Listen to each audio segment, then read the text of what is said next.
Up here. Oh, hello. Fast. Ooh, that was a jolt, StreamYard. That was a jolt. Hello, hello. Can you guys see us okay? I don't see us on our phone yet. I'm going to refresh. Refresh. There we go. Oh, we're up there. I hope you guys can see us. Hello, hello. There it is. Hello, everybody. Welcome. Welcome to Fantastic Finds. Hello. Happy Thursday. Jason, it feels like I just saw you. And it's like, I know. The week just goes by crazy fast. I know. Time flies when you're having fun, right, Amy? Oh, yeah.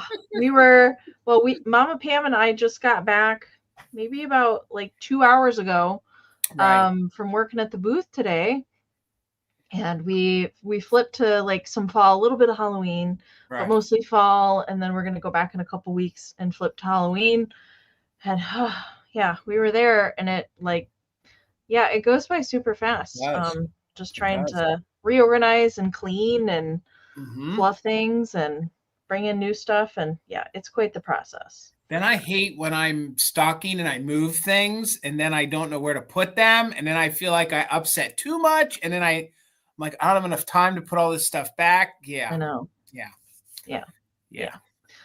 All right. So how was your week, Jason? I feel like I haven't even talked to you either. Usually we quit chat or something, but it's been busy. I've been filling in some days at the shop.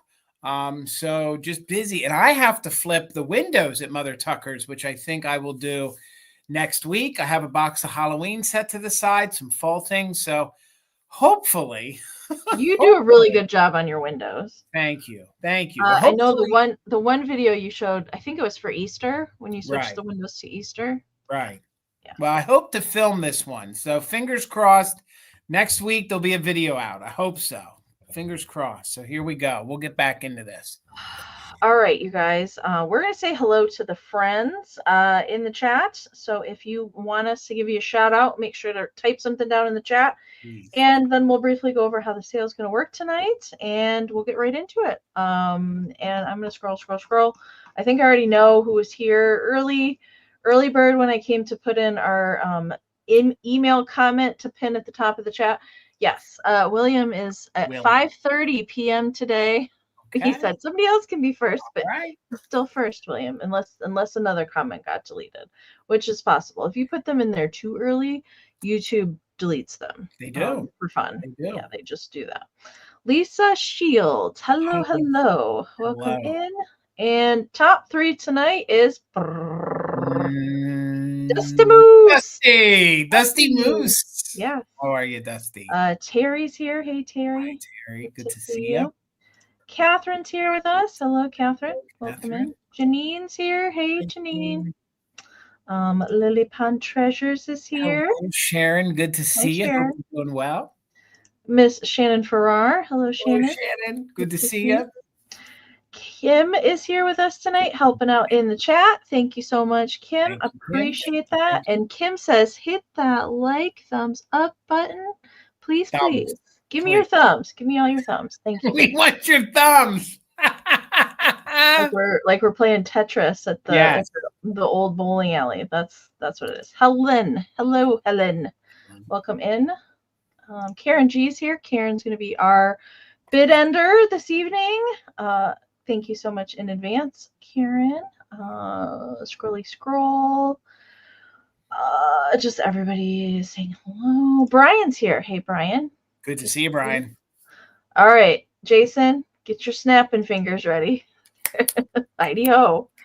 How are you guys? I hope everybody's well, and I hope you guys are subscribed to the one, the only Grady Group of Vintage Recordings. Gavin's at work. Ooh, shh. So we'll be quiet, but make sure you guys are subscribed to his channel. It's a really fun YouTube channel. If you aren't familiar, you're missing out because he is our personal DJ, you guys. He plays music. It's on vinyl. It's on a turntable. He drops all sorts of knowledge. Also follow him over on Instagram. Same name, same exact logo over there. And please make sure that you are following Karen G, the other half of the Grady Grupo Corporation, over on Vamp, because together, every single Sunday afternoon, 4 p.m. Eastern time, they have a fun show with some Q&A. They do some games. They do some knowledge on music.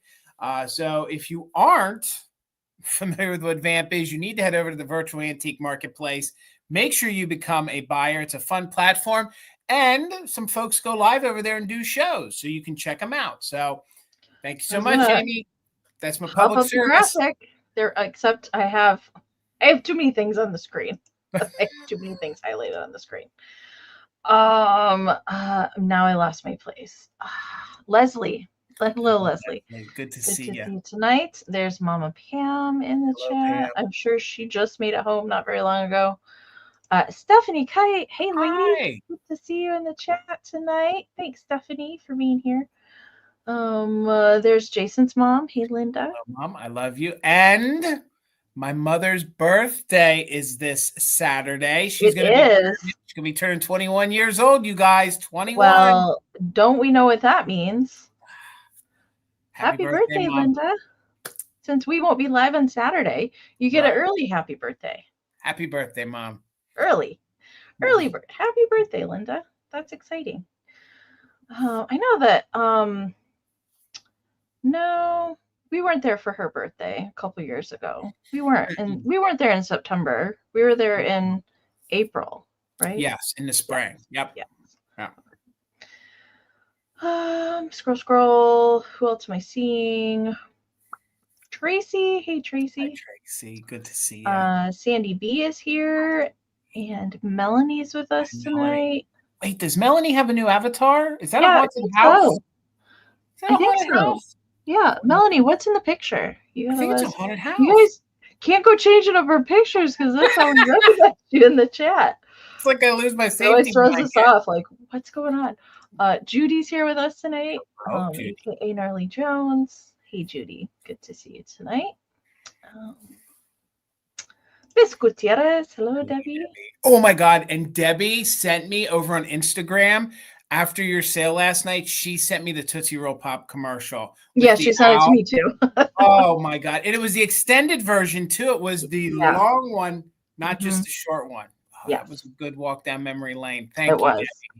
Always enjoy to see that. They still play that old commercial. Like, I feel like during Halloween time, they still play it. Yes, they do. I see it every once in a while.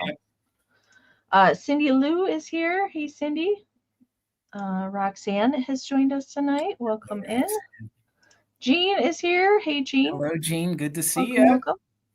Critter Girl. Hey. Critter Girl. Welcome. Retro D is here. Retro D. And yes, Shannon, my birthday is the end of the month. We are both Libras, and we're right around the same time, you and me. Joe is with us tonight. Hey, Joe. Good to see you, sir. Chris is here. Hey, Chris. Hello, Chris. Thinking of you, friend. Thinking of you. Tina. Hey, Tina. I haven't seen your face in a really long time, Tina. Tina. I miss you guys. Okay. I'm growing. Everybody's just saying hello to Melanie says she says it's an early picture of Joan Crawford. Oh. With her boudoir doll. Okay. All right, Melanie. I gotta look at that a little bit closer. Me too. Hello, Trina. Good to see you tonight. Renee's back with us. Renee. Bobby Herb. There's another face we haven't seen in a while either. Hello. Bobby, all I can think about is your really soft winter coat that you wore to the pop-up when I got to give you a hug. Every time I see your name, I think of that embrace with the furry coat. Happy memories. All right. Scroll. Deborah Williams. Haven't seen you in a while either, Deborah. Good to see you tonight. Thanks for popping in. Minx is here with us. Hi, Minx. I'm trying to go through these quickly, you guys. I'm trying to go. Ashley's here. Hey, Ashley. Ashley's a Libra too. Lots of Libras in the house tonight. All right. It's the season, right? Absolutely. All right. I have officially reached the bottom of the chat. So if I missed you, I do apologize. Nothing personal, but welcome. And especially welcome anybody that's in the Lurkers Lounge tonight. I'm not sure what the snacks and the beverage are in the Lurkers Lounge, but welcome in. And if anybody has questions as we go along, don't hesitate to ask them down in the chat. So we are going to go over how the sale is going to roll tonight. Most of you have heard this hundreds of times, but we do have some new fall graphics that you can look at while I talk about it. All right, so first, you want to make sure you're in live chat, all messages, not in top chat. If you are in top chat, it is going to filter some of the comments out. You're just going to see the most popular comments, whatever that means, whatever YouTube determines. But make sure in live chat all messages so you don't miss anything in the chat. And we do experience a lag here on YouTube, so we encourage you to refresh often. You can exit completely out of YouTube to do so, or the easier way is to touch the upper right-hand corner where my little kitty icon just popped up there on your mobile devices. So if you tap in the upper right-hand corner, you can find a playback speed under the gear wheel icon and hit 2 times. If you are lagging behind at all, we will sound funny until you're caught up with us again. You can also find the settings on a computer in the lower right-hand corner. The gear wheel icon is down there, the same kind of settings. So we are doing auction style tonight. So we will give you a starting price for the item. I will highlight it on the screen in the lower left-hand corner. You can look for that there. And we will briefly talk about the item that we're showing, give you any kind of information, makers, errors, that sort of thing, and note if there's any kind of issues with the item. So if there's any damage, repairs, chips, that sort of thing, we do our best to show all that to you live so you can make an informed decision if you want to bid on it or not. And if you are interested, you can type your bids down into the chat, and I will highlight them as I see them come into StreamYard, and so they will show up on the bottom of the screen. We will do a 20-second countdown to account for the lag. We do encourage you to bid early if it's something you're interested in. If you wait too long, inevitably you will come in after the bid end. The lag will get you. So get those bids in early. And the highest bid that we see come in on our end before Karen G's official bid end will be the winner. We are doing just in case bids here tonight. So all that we ask to utilize the just in case is that you have at least one regular bid into the chat to use a just in case. And you can put that in at any point in time. Just as long as you have one bid in there, then you can use the just in case during the countdown only. That is the max amount that you're willing to pay for the item plus the letters JIC. You type that into the chat during the countdown. And if your just in case bid is the highest before the bid ends, we'll bid you up $1 over the next highest amount.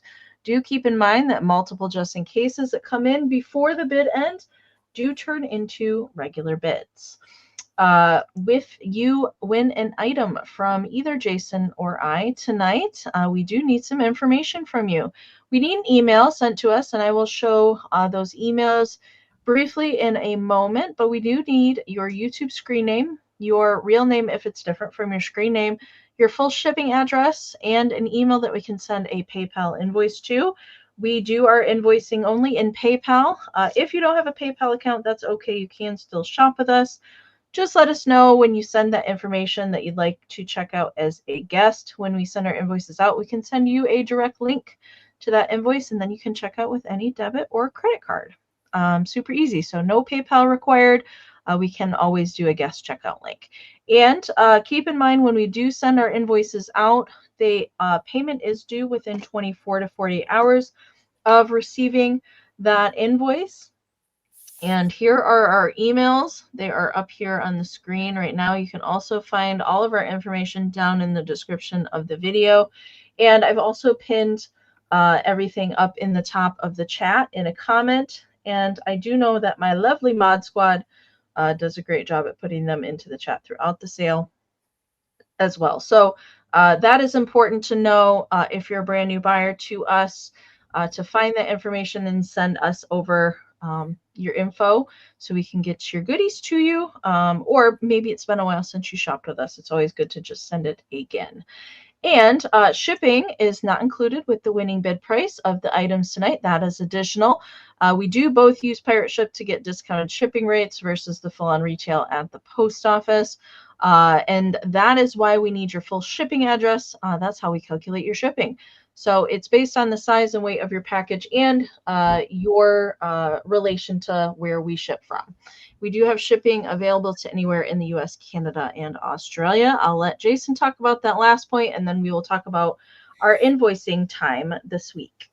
All right. If you purchase from me tonight and you are in central Pennsylvania, I own a shop. It's located in Ephrata, Pennsylvania. It's part of Adamstown. It's about 20, 30 minutes from Lancaster, Pennsylvania. I'm about an hour and a half west of Philadelphia. It gives you an idea of the region of Pennsylvania I'm from. So if you guys don't want to pay shipping and you want to pick it up at the shop, great. Just send us an email. Let us know. We'll invoice you for said item or items. And then once that invoice is paid, we'll communicate on when and how you want to pick it up. We can hold things for a timely manner. We do have our fall Strav coming up at the end of the month. So if you're coming to town and you want to, pick it up, you can. But please, please, please, let's always keep all that back and forth in the emails.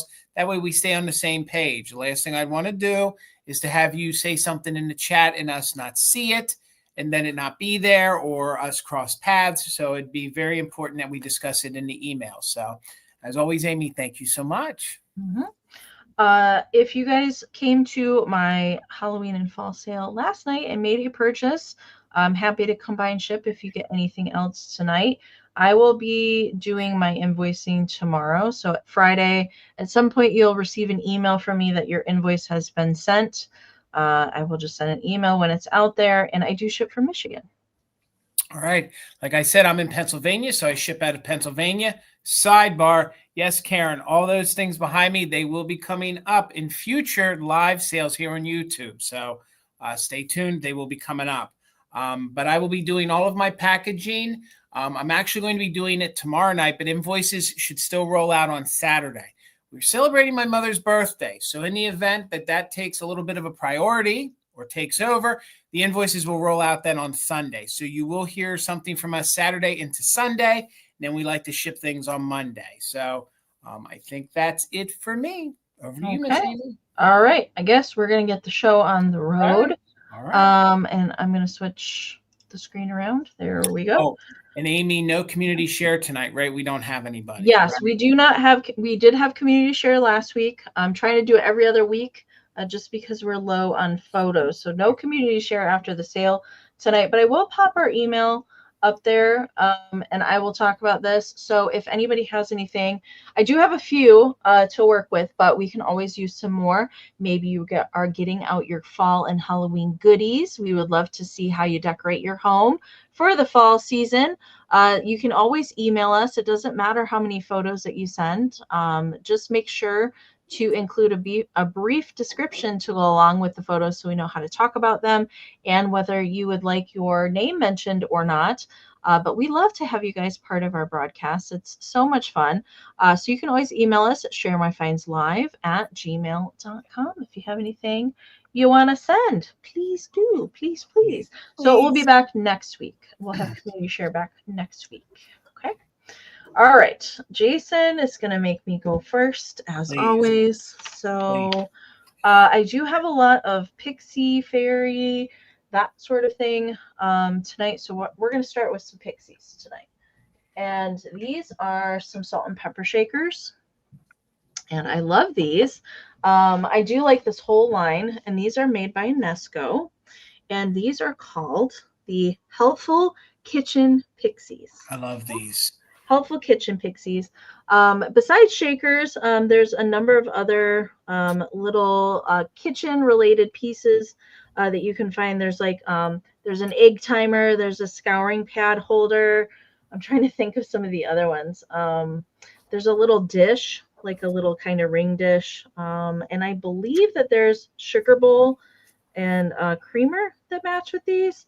But these Nesco is pretty good about making like big collectible lines of things. They do both have stoppers and their foil stickers on the bottom. They are both in good condition. Hello, Phil and Dennis. Welcome in. There's no chips to either one. They are in really nice shape. Sometimes with these, they can get a little chippy, especially if they were used. Usually around the rim of the hat is kind of the most that I have found in the past, kind of like around the rim of their hat is where they tend to get chipped. or on their knees that are just hanging out there. But they're just chilling out on some mushrooms, like you do. And I just really like them. I thought they're cute for fall. Of course, pixies are good for Christmas time, but I just like these guys for the fall time. And let me see. All right, Cindy Lou right now has the high bid at 25. And real quick before we count them down, I want to give you a measurement. They are 4 inches tall by about 2 inches at the knees. That's about the width there. All right, let's count them down. Looking for 26 or more. 20, 19, 18, 17, 16, 15, 14, 13, 12, 11, 10, 9, 8, 7, 6, 5, 4, 3, 2, 1. Bid end. Nikki Moss. Hey, lady. I missed you. Unless you snuck in there after I said hellos. All right. I see Ashley's got a just in case. Dennis has got a just in case. And we're waiting for Karen's bid end. And there it is. All right. Mushroom bid end from Karen. Phil, unfortunately, your 36 just in case did come in after the bid end. I see that both ways on both my devices. So looks like with the other just in cases, they're at the end. Over Dennis's 30. Ashley, they are coming to you for 31. Thank you so much. $12, Amy, and I had these lined up, but I'm going to follow your lead, and I have some shakers. Mine are made by Nesco as well, and I'm starting to think like you, kitschy little critters this time of the year. I love those critters. These little raccoons. Now, this might surprise you. These are salt and pepper shakers. Nesco also made figurines that looked like this. So not only are these usable vintage, but these also could just be single figurines that you could use. And they're really fun because they have the fur on their tails. So pretty much all the fur is intact. So $12, no chips or cracks. They are made by Nesco. One of them still has the Nesco sticker on the bottom. Let me find it for you here. So there is the one with the Nesco sticker. They both have their original corks, and they face different ways. So this one kind of faces straight on. Super cute. You can see it has like sort of a matte kind of gray. Maybe it's getting washed out, looks white, but they are gray. And then they have their black little mask on. They've detailed them with some red there on the nose and the mouth. And then back here, the tail has two-tone fur, which is something you don't normally see. Usually it's one color. They stayed true to like a little raccoon tail, and that's like a gray into like a brownish black. So they both measure about 3 inches tall. So they are shakers. This little guy here is your 2-hole. There's your 2-hole. Again, no chips or cracks, and most of the fur is there, although this fur starts to, kind of disintegrate as it gets a little older. So this guy's kind of facing to the side there. There you can see that there's actually ceramic underneath the fur of his tail. He has a cork, but no sticker. And this little guy here, he's your little 3-hole. So, and they kind of ombra'd this. The color, they kind of have it going from a brown to a black. And then the main base of them, they are like a gray. So if it's reading purple or washed out in white on your screen, just know those little guys are light gray. There's some browns and some blacks. And again, they measure about 3 inches tall. And they are made by Nesco, no chips or cracks. So let's go ahead and do a countdown. Great for fall. 20, 19, 18, 17, 16, 15, 14, 13, 12, 11, 10, 9, 8, 7, 6, 5, 4, 3, 2, 1. Bid end. We're looking for 14 or more. The bid end from Karen G. And if you start with these shakers, they made larger figurines. I think they made like a chain family. Maybe it wasn't a chain family. I think they have a larger one. There's a bank. I know there's a bank. Oh, yep, there is a bank. And yeah, there is a chain family too. I thought there was a chain family. So you and could add more. There's a planter too. So you could really have a fun little display with these little raccoons. So there is our bid end. And I think Renee, congratulations, Renee. They're coming to you for $13. Thank you so much. All right. Yes, I love those little fluffy tail critters. Love those critters. All right, I have a piece of jewelry up for my next round. And I bought this I think I bought this in the springtime, a long time, months and months ago. But I bought it because it kind of, it was a fall. It definitely read fall to me. So I've been saving this for a while. And it is a feather, although the cardstock is really not doing it any justice at all. So it is a feather. And it's supposed to be worn kind of at an angle like this. So the bar is straight back here. So it kind of hangs kind of at the diagonal. And of course, you could wear it whatever direction that you want to wear it. If you would rather have it facing this way or, you know, down like this, you can wear brooches multiple ways. But that is how the bar is on this one. But it is like a very dark red. And then the center here is like a smoky gray. And then that big stone there in the center, I believe that's just a white rhinestone with Aurora Borealis kind of on the top of it. But everything is all prong set on there. Very nice construction on it. No missing stones at all on any of them. It's very different. And look how fun that looks like. I love this. As a hairpiece. Also would be cool to wear on a hat. I wear brooches on my hats like all the time. So on the back here, here's the construction on the back. So really nice puddling on the back side. Just kind of a bar closure there. And it does have the safety clasp on the end. The point just extends slightly past the safety clasp there. There is a little, I wanted to note, there is a little bit of patina on the bar of the pin back, kind of right there on the end. I did want to note that, but really that's kind of like the wear to it. The rhinestones are very nice. My camera just does not do these justice. They're not much prettier in person than they are showing on screen. But I just thought, you know, if you have like a black or a dark brown sort of jacket or dark gray, I think that would be really pretty on the lapel. Measurement real quick before we count it down. It is 3.5 inches long, and about the widest point up here is about 1.5. All right. I'm going to count it down. Nicomas is in there at 16. I see Bobby just popped in there with a 20.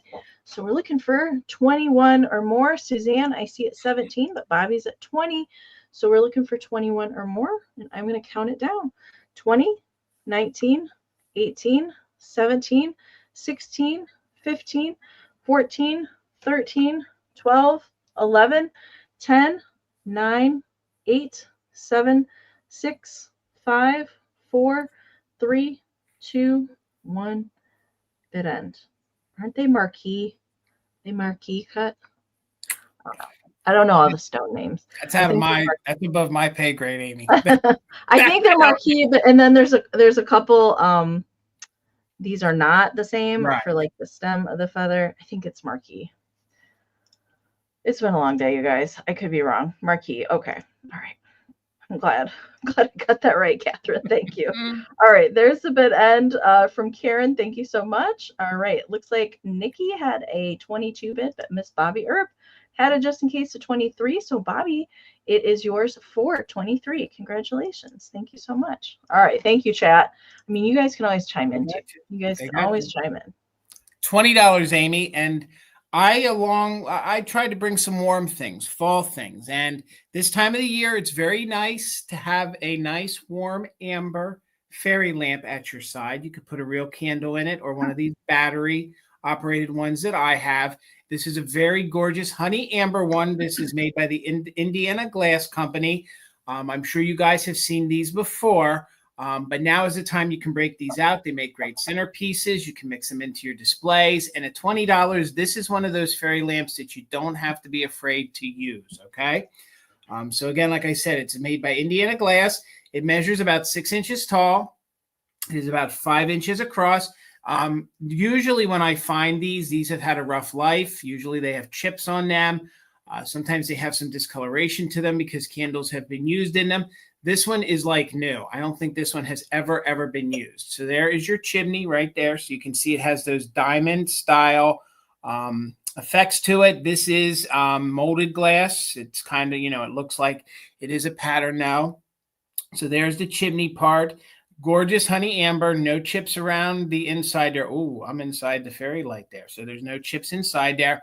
And then here you can see it has these little areas here where that's where the chimney rests on it. So that's where you'd put your candle, or you would put your battery operated candle in there if you want to. Phil, this company made these probably from the 60s until probably the 1980s, I would say. So Indiana made these probably more so in the late 60s into the 70s, and then probably wrapped them up into the 1980s. So this same exact pattern you could get in, I believe, the Fired On red, but that would be stained and then it would clean off and there would be amber underneath. Of course, you can find this in clear. And if you find one of the pink ones, which was more from the late 70s, early 1980s, boy, is that one really collectible. And believe it or not, even with the downturn in fairy lamps, they still sell. Folks still want them. And these amber ones are great for this time of the year. I think that's just got a really, really good glow, and it's kind of iconic. So put it on your side table, put it in your display. You could put a little ring around the bottom there, one of those plastic fantastic rings, and just be ready to go. So there it is apart one more time. I'll put the candle back in because I did like the flicker of that candle. If you get a good, powerful battery little tea light, I think it really, really looks good. So there you can see it flickering. Thank you so much, Tina. I see you for 20. I do love a good fairy lamp too, KP. I definitely do too. So let's count it down. Oh, I'm sorry. Renee said that. Renee, I do too. So let's count it down. 21 or more. 20, 19, 18, 17, 16, 15, 14, 13, 12, 11, 10, 9, 8, 7, 6, 5, 4, 3, 2, 1. Bid end. Sharon, I think Home Code did offer these as well. And I think that's why they were so plentiful. But I have to say, these were the workhorses that got used. So to actually I don't hardly see fairy lamps unless they're like really high-end Fenton ones. Right. Anymore. Like I don't run across those anymore. Ever. You're right. These common ones you just don't see. So, hey, Tina, congratulations. It's coming to you. I'm sure it's going to look great. Thank you. Thank you. It is the time for amber glass. That it is. That it is. All right. I have a little pairing. You guys know I like to pair the vintage together. So this is a pair of items that you're going to get together. So I'm going to show you the first thing, which is this awesome 1920s mint tin. All right, so very cool deco style tin. Now it does have some wear to it, but I liked that. I am drawn to tins like this, and especially if they have any kind of butterfly graphic, I'm here for it. So this is the Cummings Lime Mints. So it is a mint tin, and it's actually made, if we turn it to the side, in Philadelphia, PA, not too far from Jason. So it does have some patina to it, okay. But I really liked it, and especially I liked it for a riser. So there is the lid. So the lid has lost most of its color, and there is the inside. So typical wear, I would say, pretty much any tins I have from that era are kind of the same wear. But because I mentioned that it's cute as a riser, you get a cute little pixie girl to come with it. That's fantastic. A little butterfly, just a tiny little pixie. Now she is a single shaker. Okay, she's an itty bitty, tiny little salt and pepper shaker. She's just the cutest thing ever. So there are her shaker holes, and she does have a big old cork there on her bottom. But she was just all by her lonesome. I love her. I felt bad for her. So I just thought that she looked really cute, perched up on this with all of her winged friends just up there together. So kind of the goldy yellow I thought matched her pretty well up there on top. So I see Melanie and Nikki there in. So I want to give you a couple measurements real quick. The tin itself is 3 1/4 by 3 1/2, 3 1/4 by 3 1/2. And the little baby pixie is 2 1/4 by 2 1/4. She does not have any chips or any kind of damage to her, but I thought she was darn cute. So you're going to get the pair. All right, let's count it down. We are looking for 20 or more. And let's count it down. 20, 19, 18, 17, 16, 15, 14, 13, 12, 11, 10, 9, 8, 7, 6, 5, 4, 3, 2, 1. Bid end. All right. I have never yes, seen I didn't highlight Deborah's just in case because she didn't have a bid in there, but I see maybe it was an oopsie that she meant to just type a 20 in there. All right. Yeah, I can't, Helen, I can't leave the single shakers behind. I can't do it. All right, there is the bid end from Karen. Thank you so much. All right, looks like Deborah had a 20. Melanie had a just in case of 22, but Nikki had a just in case of 45. So Nikki, they are coming to you for 23. Thank you so much. $18 choice, Annie. I have some jewelry. So these are. Did you say 18? 18 choice, $18 Okay. choice, and I have some jewelry. These are micro mosaics, and I think they're both unique ones that I don't know that I've ever seen them offered in a sale before. So this one is your first choice. If we can get it to focus here, come on now, camera. We'll get it in there. There you go. So you can see how gorgeous it is. Look, it has a star in the center. I've never seen one like that. Never seen one like this. Now this one is not marked Italy on the back, but I'm pretty sure it is. This one is about 1 inch in diameter. I felt this might be good for fall. You can see it has the greens, the blues, and the reds in there. Of course, then you could repurpose this next year during the 4th of July, maybe if you wanted to, even if there is some green in it. And you can see the way, I guess you want to call it like the filigree almost, or the metal work on it. Each one of those little red spots is one of the little pieces of tile in there. And then you can see all the other little tile work with the green. None are missing. And again, this is 1 inch in diameter. So here's what the back looks like. So there's what the back looks like. They're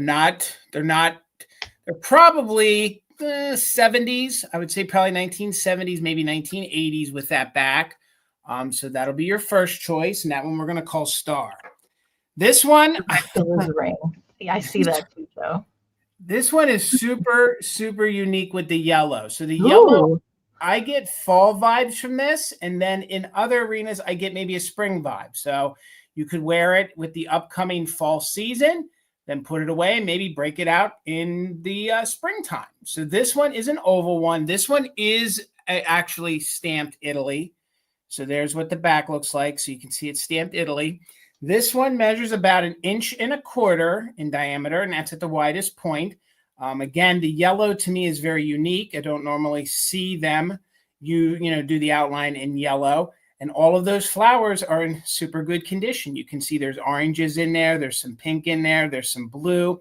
And then there's some green. So, again, this one is really different as well. Not ones that I have seen a lot of. So, this one is the only one that is stamped Italy, although I'm pretty sure the other one is from Italy. You can usually feel with the weight and the way they're made.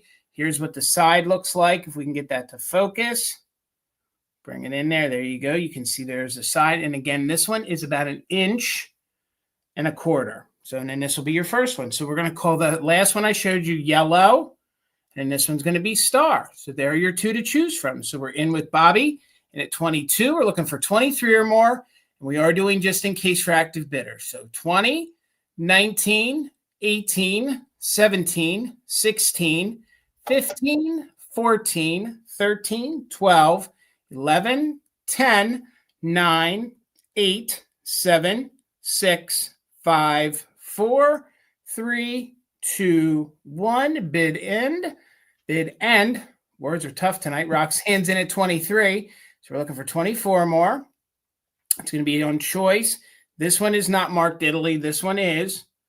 And again, you can choose yellow or Star. I think they're both different. Maybe you want to add them both to your mosaic collection. But I really, really like these. They're really different. So there's the bid end. Thank you so much, Karen G. So Nikki Moss and Bobby both had just in cases, but Bobby had a straight bid of 59. So Bobby, let me know, were you interested in the yellow one? I've never seen one with a yellow background either. I know. Or the star. That's why I thought they made a good choice, because these are ones that you just don't see that often. So star or yellow. And again, this one, that one's marked Italy. This one is not, but I'm almost certain it is. All right, Bobby, the yellow one is yours. Thank you so much. So Nikki at 57, were you interested in the star one? And then it looks like we'd be back at Roxanne. All right, Nikki, it's yours. Thank you so much. Congratulations. Yay. Congratulations. Good gets. Okay, I have my Nancy Ann storybook doll of the evening tonight. And she does have a box. Okay, she does have her box.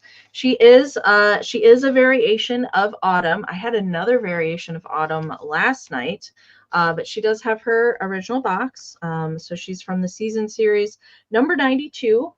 There is a little wear to the box, FYI. There is a little bit of wear to the box, and it doesn't have like the little inserts and that sort of thing to keep her intact in the box, but she does have it. All right. And so she is Little Miss Autumn. How cute is she? And so she is dressed in yellow. She does have a little ribbon in her hair. She's got red hair. And then there is this kind of like netting overlay with orange and green ribbon at the bottom. She is frozen body composition. So she does have her little pantaloons and her painted shoes she's supposed to have. So just her arms move, her head and her legs do not. And measurement for her, she is 5.5. So she's a 5.5 inch tall one. All right. And she does have the safety pin closure on the back side. And then this hair bow is really long here down at the back. But I'm happy I have, usually I'm always happier if I find them with the boxes, because then that just means that they're nice and clean, that they were protected. And I think she was stored pretty well as well. So I see Mr. Dennis is in at 25, and I see Debbie was also in there. So we are looking for 26 or more on Little Miss Nancy Ann Autumn. Perfect for the season. That's why I brought her. All right, let's count her down. 20, 19, 18, 17, 16, 15, 14, 13, 12, 11, 10, 9, 8, 7, 6, 5, 4, 3, 2, 1, bid end. All right. I see Dennis has got a just in case in there. And Helen's cussing. I don't know why. What's going on, Helen? All right. Debbie's got a just in case.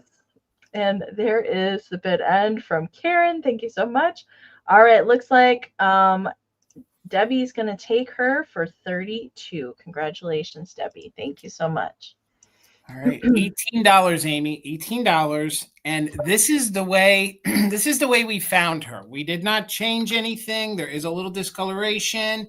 There's a little wrinkling to it, but this is a hanky that you don't find that often. This is this is an all silk hanky. I love that. We do believe it's probably turn of the century. It is hand painted, and then part of it is applied to the top of the silk.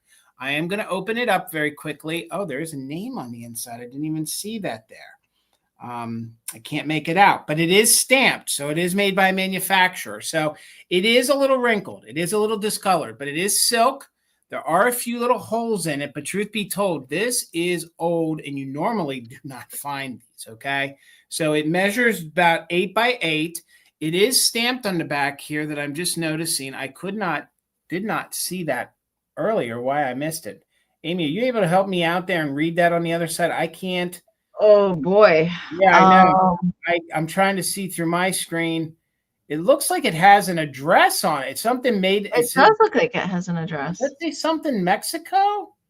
Maybe this is from Mexico then. Again, okay. I think it might be. I think I'm reading Mexico, although I still believe that this is very early. So let me fold this. Yeah, again. Everybody's saying made in Mexico. Okay, I did not see that earlier. Now, this is what's really fun about her. They even made her three-dimensional. So she even has her little pantaloons on. Oh my goodness. Underneath. So they actually, so like the legs part, that's actually hand painted. Hand painted. So that means mask. Thank you, Helen. So I think Helen's translating part of that for us. So it is, some of that is in Mexican. So, okay, part of that would be mask. So, so there you can see that the legs are hand painted, and then some of the other pieces are sewn on and put on. Is Cheryl here? Treasured by the Sea. Did I see her pop in? She is here. Hey, Cheryl. Hello. How are you, Cheryl? Good to see you. And you can see, look at her gorgeous face. Look how they actually painted some of the blushing on there. And she has like a rose. She kind of does look like a senorita, I think, almost now in hindsight. You can see that they did cut some of the fabric, or is that painted on there? No, that's actually sewn on there. So it's actually fabric on top of silk. And then you can see the face there. I still believe this is very old. I still believe this is early. Maybe not so much Victorian as we once thought.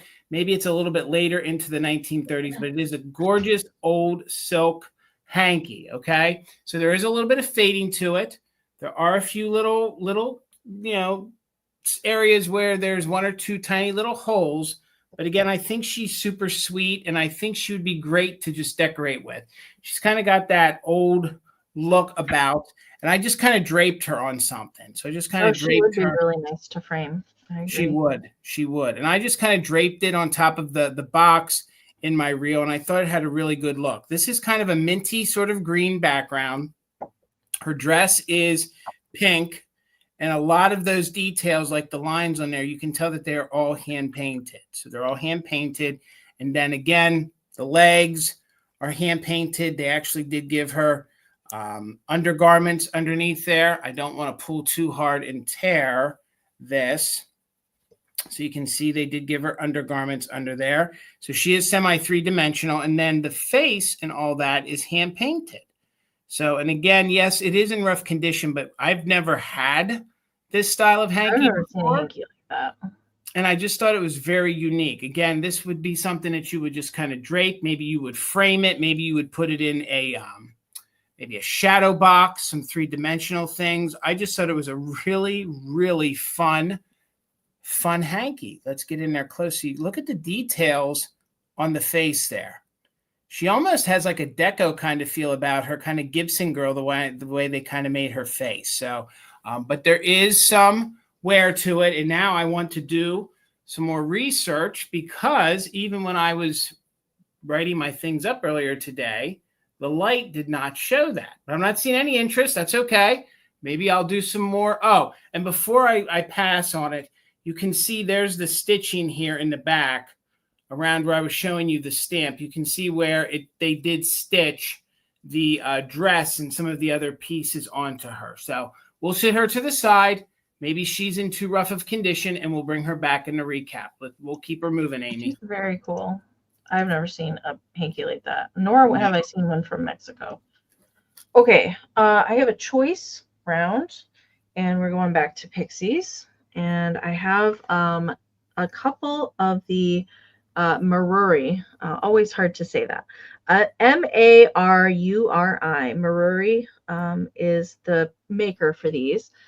Japan. These do date to the 40s, and they are the butterfly pixie girls. There's a few other different colorways and poses for these, but I have two of them tonight. I love these, and I like how they're painted. They're kind of not super bright and colorful. They're more muted tones, and I just love how they are posed and everything about them. So there is the bottom there. Maruri is not going to have any kind of maker's mark. Typically, they're not going to have anything on there.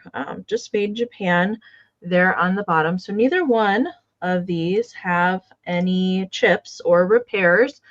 They do both have crazing, however. The most present is going to be like in the top area of the heads and the bodies is where I'm seeing most of the crazing. So this one here, green cap, yellow wings, kind of a purpley blue suit. And then this one has a light blue cap, kind of maroon red wings and like a peachy outfit. So hey Laura, welcome in. They do measure, so the laying down one is 3.5 by 3, and the sitting one is 3.5 by 2.5. I really like them both. Every time I see this one, the little tip of her finger is broken off. The last two that I have come across have had a broken finger. I don't know how that would happen, where just the tip of the finger would break off like that, and nothing else wrong. But both of these are in good condition. So let's count them down. Right now, Phil's got the high bid at 20. This is for choice. Winner can take one or both if they would like. And let's count them down. 20, 19, 18, 17, 16, 15, 14, 13, 12, 11, 10, 9, 8, 7, 6, 5, 4, 3, 2, 1. Bid end. I am never tired of seeing these. I can't get enough of these. So whimsical. These are timeless. All right, Dusty, I see you're just in case. And there is Karen's bid end. All right, Dusty Moose with that just in case over Phil's 20. So for 21, Dusty, let me know if you want. We can do laying or sitting. Laying or sitting. And if Dusty doesn't take both, then Phil, you got backup.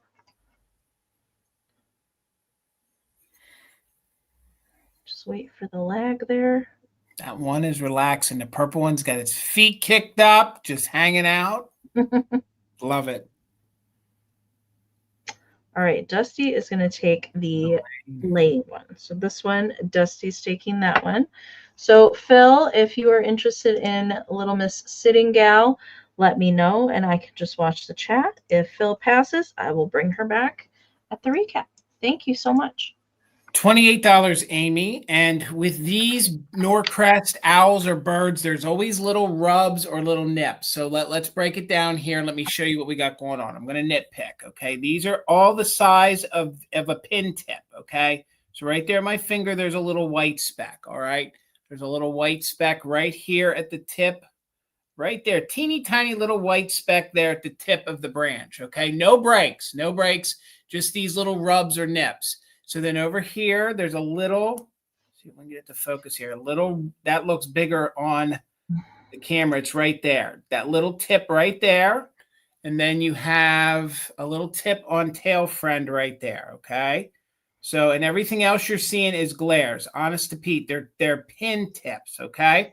So I think that was it on it, and I can't get enough of the Norcrest owls. So Amy had the sugar.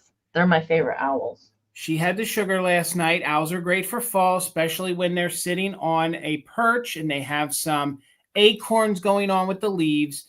They display beautifully. These are great. You can leave them out all year long. You can break them out this time of the year, mix them in with your fall decor. And this is made by Norcrest.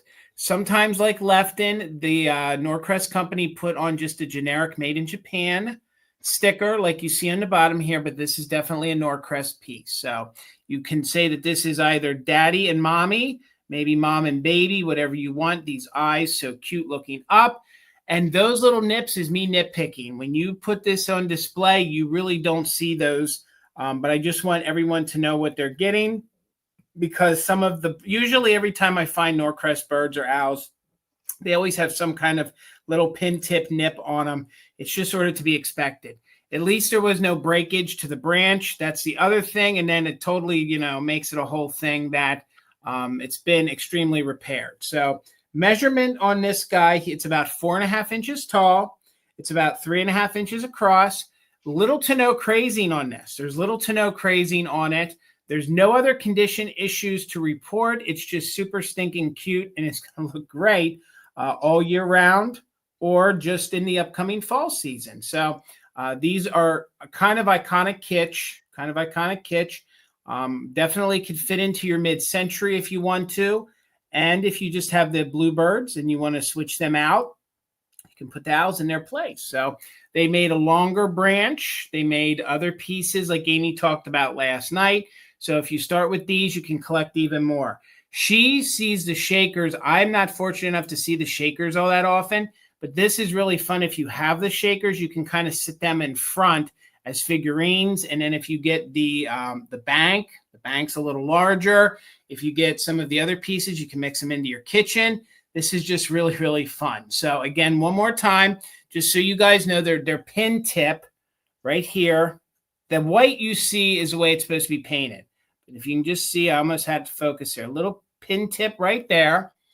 And then the other one is a little pin tip right here on the side of the leaf. And you're seeing bigger white spots. That's my ring light on it. And then there are 2 or 3 little teeny tiny pin tips here on the back. Honest to Pete, nothing is going to be a deal breaker. But I just want you guys to note that. And if you have the time and you could touch them up with a little bit of brown or green and you're never going to notice them. But let's go ahead and do a countdown. Is that Chrisley Fern? Am I saying that right? Chrissy Fern. Okay. Hello, Chrissy. That's new to me. Hello, Chrissy. So Chrissy Fern is in at 33. We're looking for 34 or more. Let's go ahead and do a countdown. We are doing just in case for active bidders. 20, 19, 18, 19, 8. Wait, what am I doing? I'm counting backwards. 17, 16, 15, 14, 13, 12, 11, 10, 9, 8, 7, 6, 5, 4, 3, 2, 1. Bid end. Looking for 34 or more. The bid end from Karen G. Today was one of those days where I started doing one project, another project, and then I didn't rest. Yep. So now 8 o'clock. 8 o'clock feels like 8 o'clock. So, woo, hopefully I don't slip up my words anymore. So there's the bid end. Thank you so much, Karen G. So Nicole had a just in case of 40 over Dana's 35. So for 36, coming to you. Thank you so much. All right. And Chrissy Fern she has purchased from me before, so she's good. She's good. Awesome. All right. So I'm going to start this next item at 28, and it is worth quite a bit more than that. However, it does have a repair. Sadly, it does have a repair, but it's just the perfect like pixie for fall. It's just so good, and I love it. So it does have a repair. All right, and not on the pixie itself, but on the leaf dish. So it's on this awesome gray leaf. I love gray for fall. Besides fall colors, I really like gray at the fall time. And then we have this awesome stockinette winged pixie just hanging out in this leaf dish. Now, the repair, it's a decent repair. It is harder to see. I don't know if I'm gonna, let's see, right in here, kind of right in here, like a little shaved chip of this leaf was glued back on. Okay, there's a little bit of white showing right there, but that's where it is repaired. And there's a couple hairlines that are on the bottom of this. It probably took a tumble at one point. So there's a hairline here and a hairline here, and this is where that repair is. Okay, but when it's like sitting, you really can't see it. So I just love these pixies. I don't come across these stockinette wing pixies. This is made by Napco. If you're not familiar, I wish it would focus because then you could see her awesome details in her face. So she does have little gold antennas. There's a little bit of paint loss on the gold cold paint for the antennas. Come on, camera. She just don't want to focus at all. There we go. I'll just move in slowly. There we go. Now you can see her. She does have lovely long lashes on here. They also did Tinkerbell figurines in the same kind of style. She is painted in yellow, and nothing wrong with those stockinette wings. Usually that is the issue, is the stockinette wings. The wire can get super brittle and just totally fall apart, or the stockinette gets holes. It still has some of the micro glitter that it's supposed to have on there. But besides that little repair, I'll try and point it out again. It's right in here. It's right on the edge of this leaf. Like it's just a little like shaved section that probably shaved off when it fell, and they glued it back on. And that's what I appreciate, is that people really, liked their pieces, and they wanted to take the time to save it, instead of just throw it away, that they took the time to repair it. But measurement for this, it is 5 by 5, so 5 by 5 on the widest points of the leaf, and then height-wise to the pixie is 3¼ inches tall. Okay, so you could put little rings in there. You could put, I don't know what you would put in there, but you could if you wanted to. So let's count it down. Daisy Girl is at 32 and Audrey's in at 35. So we're looking for 36 or more. She does have a great face. Yes, she does. Let's count it down. Looking for 36 or more on the pixie dish. 20, 19, 18, 17, 16, 15, 14, 13, 12, 11, 10, 9, 8, 7, 6, 5, 4, 3, 2, 1, bid end. Love this. Gosh, she's fantastic. Anything with stockinette wings, I'm here for it. Yeah. I'm here for it. So cute. All right. There's the bid end from Karen. All right. Looks like Miss Audrey Lee. She's coming to you. Thank you so much. $28, Amy. And I can't believe it, but I got some lucite grape style for you guys. So I know these are great for your fall displays. They're somewhere between an amber and a smoky. They're somewhere between in the light. In the light, you can kind of see what's going on here. In some lights, they almost have an olive green tone to them. And then when the light hits it, it almost has like a honey amber. And then in another light, it looks like it's almost like a smoke, like a smoky color. So these are definitely mid-century goodness. These are going to look fantastic in your fall displays. There's a total of 13 lucite grapes on here. There are a few scuffs on them. So one of the scuffs is right here. So hopefully you guys can see that. If you guys want to polish them, you can probably take that off.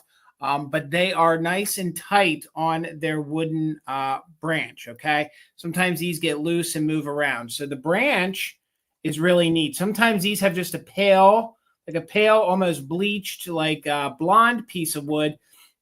This is actually really realistic looking two-tone. So it's got like a cherry into like a darker brown kind of look to it. So they're in there and they're tied on pretty good. So there's what the base looks like. And then they sit beautifully, all right? So these are fun, especially if you're using a black light for your Halloween display. They're going to have that eerie kind of, there you go, that kind of eerie. I love that weird green glow that Lucite has. Especially with the color here, you add there you can really see on that. When you add the black light to it, these are really going to look good for the upcoming Halloween and fall decors that I think we're all going to start to be doing here in the next week or so. Measurements on it, it's about 8 inches long from there to there. 1960s goodness. You could actually hang that on the wall if you wanted to. I think that would have a great look if you had like a heavy enough nail and put it in the wall properly. And again, in different lights, you're going to, right now, the way that's hanging, I'm going to tell you that it almost looks like a honey amber. All right, great for fall. But then when you get up close on these, now you can start to see, look, green's coming through. You're trapped in there. I am. Oh, my God. Get me out of the grapes. Oh, you're my upside down and trapped in the grapes. It's almost like Wizard of Oz. So when it has like direct light on them, they almost have an olive tone to them. And then in some lights, then you can see kind of turns to a smokiness. So I haven't had lucite grapes for a while. I think they're pretty iconic. I think they're fun to use. It is sort of, Joe, it is sort of like a motor oil kind of color almost. Again, these are fun if you do mid-century decor. Even if you just do like a fall display, I think lucite grapes would look really good in it. And again, there's a total of 13 of them. Usually these grapes are always the same exact dimension. I think that they're going to come in roughly about, they're about 1.5 inches in diameter. So each one of them is about 1.5 inches in diameter. And if you want to, you can run fairy lights in between them and you could light them up. But again, you're seeing the color of my shirt coming through, and I'm upside down. So these would be fun to hang. They're also, that's your bottom where everything is kind of tied in there pretty tightly, all right? and then that's the way they sit. So $28 on a fun, probably middle size. I've seen smaller ones probably, and it's not your largest, middle size of lucite. I don't even see these anymore either. No, I don't. And usually if they end up at the mall, they usually have like $40 to like $80 on them, depending how big they are. Sometimes they're even more. But I thought for $28, maybe we had some lucite lovers and wanted to add these to their display, especially for fall. I think they have a really great fall look to them. And again, one more time, you can see that they get that weird kind of green haze to them when you put black light on them. So if you happen to be, using a black light for your Halloween and you get these close to it, I think you could add a spooky little look to them. So, but we'll sit them to the side. We'll keep moving. We're going to pass on the lucite grapes. All right, Amie. Okay. I do have a higher start item for my next round. It's going to start at $60. And I have been lucky enough to have a copy of this book about a year ago. I think I got the first copy of this last year. I had a copy of it. Now I will say last year's copy, this one here is a little bit better condition than actually the one that I had last year. But I want to note the outside wear. All right. But this book is amazing. It's from 1914. So keep that in mind as we go through it. Now, there was some writing here in the corner that looks like it was tried to be erased at one point in time. Who I bought this from, she had all these pages mixed in here. So I kept those marked because those are most of my favorites anyway. And there is some wear to the bottom edges. Okay. And to the sides here. And there is some writing on the inside. I'll show that to you. But this book is awesome. Absolutely awesome. Again, there's a little erased name here in the front cover, a little wear to the cover, inside pages. These graphics are amazing in this book. 1914. So this is the first publication, A Year with the Fairies. And Anne, I see you. Thank you so much. And there is a little separation for a couple pages, and a child tried to draw a fairy. Look at the hands. Are they wings? I know. It's the hands and the wings. And look at those legs. They do leg curls. But anyway, there's the copyright 1914. So that is in there. But if you're not familiar with this book, it is difficult to find in good condition. And so it is literally A Year with the Fairies. So we start with New Year. All right. So there is a little poem, and it goes through each of the seasons and then has a coordinating illustration that goes along with it. I'm not going to show everything that's in here, but I do want to note that there are some staining. There's some pages that have some staining on it. All right. So here's the snow pixies. Right, the snow pixies. And I will note some things as we go along. Look at the snowmen in here. Look at them riding on the squirrel. So that's the sleigh ride.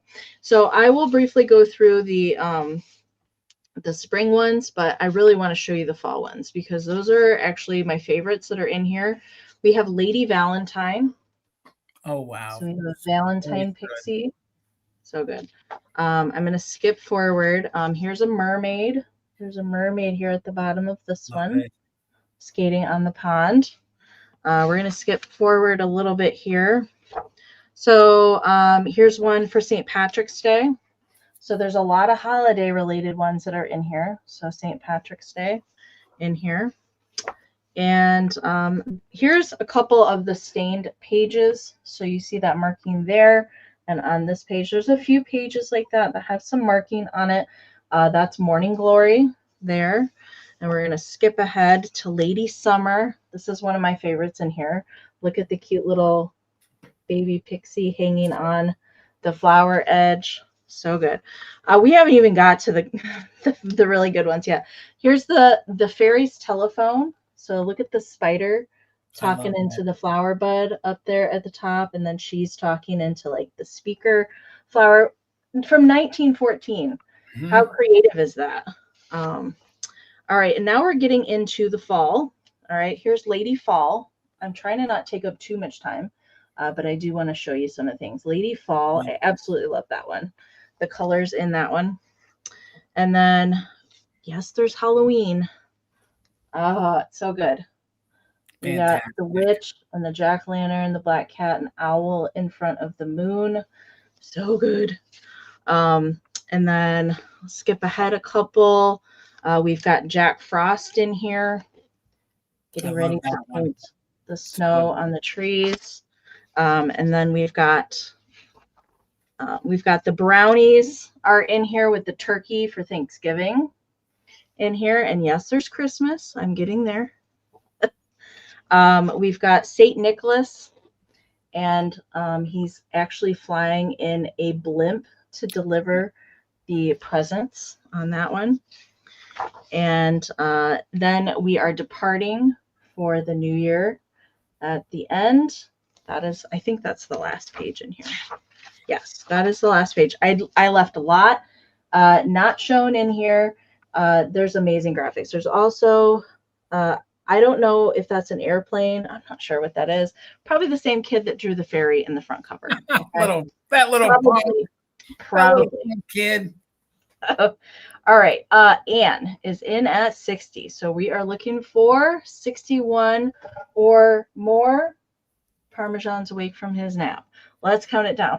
20, 19, 18, 17, 16, 15, 14, 13, 12, 11, 10, 9, 8, 7, 6, 5, 4, 3, 2, 1.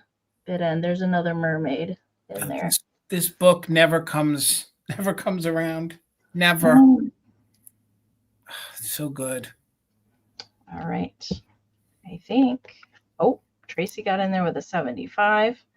And there's Karen's bit end. All right. So Tracy had a 75, but Anne did put in a just in case. So Anne, it's yours for 76.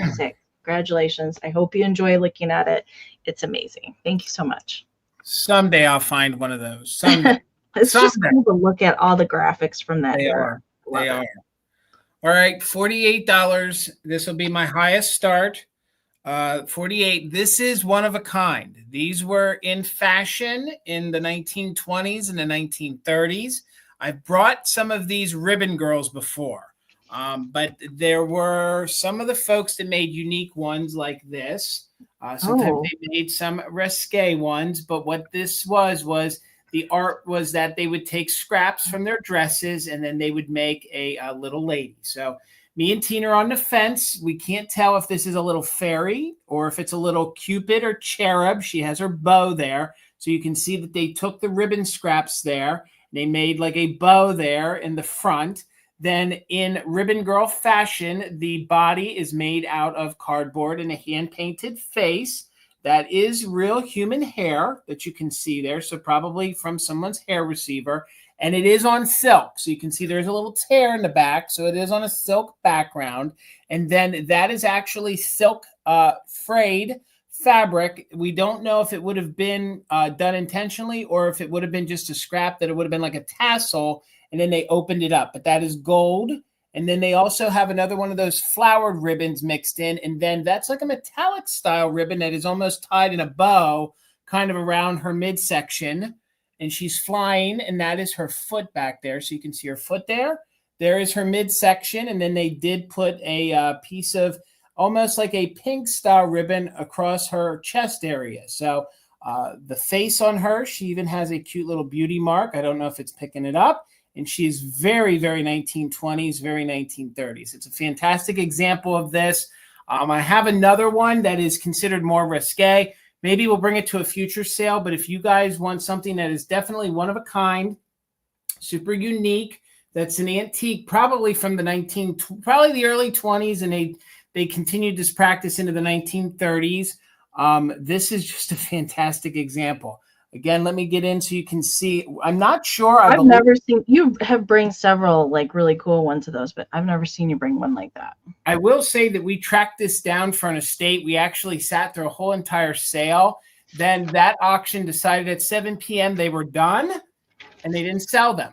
So Tina went back 2 weeks later and sat through the whole entire sale so that we could have this to bring to a live sale because it's just so unique. And honest to God, when these make it to eBay, sometimes these go for over $100, $125. Usually these ones, this one's not necessarily considered risque. It's these abstract, very obscure, different style ones folks really seek out and want to add to their collection. So it's in what I believe is a period correct frame. The frame measures about 13 by 10. So again, one more time, this falls into the collection of these ribbon girls or these lace girls. So ladies that made dresses or garments for themselves would keep the scraps, and then they would make this as decor for their boudoir, for their hall, for wherever they wanted to hang the picture at. And usually it was supposed to be a depiction of themselves in the dress. So this one, we're not too sure. We do believe that here, this is a bow. It's kind of loose, but you can tell that it's sort of like a bow. She doesn't have an arrow in it, but you can tell they kind of laid it so she's a bow in her hands. Not too sure if we want to think that she's like a fairy or if she is a cherub or some kind of a female Cupid almost. And then that is real human hair in there.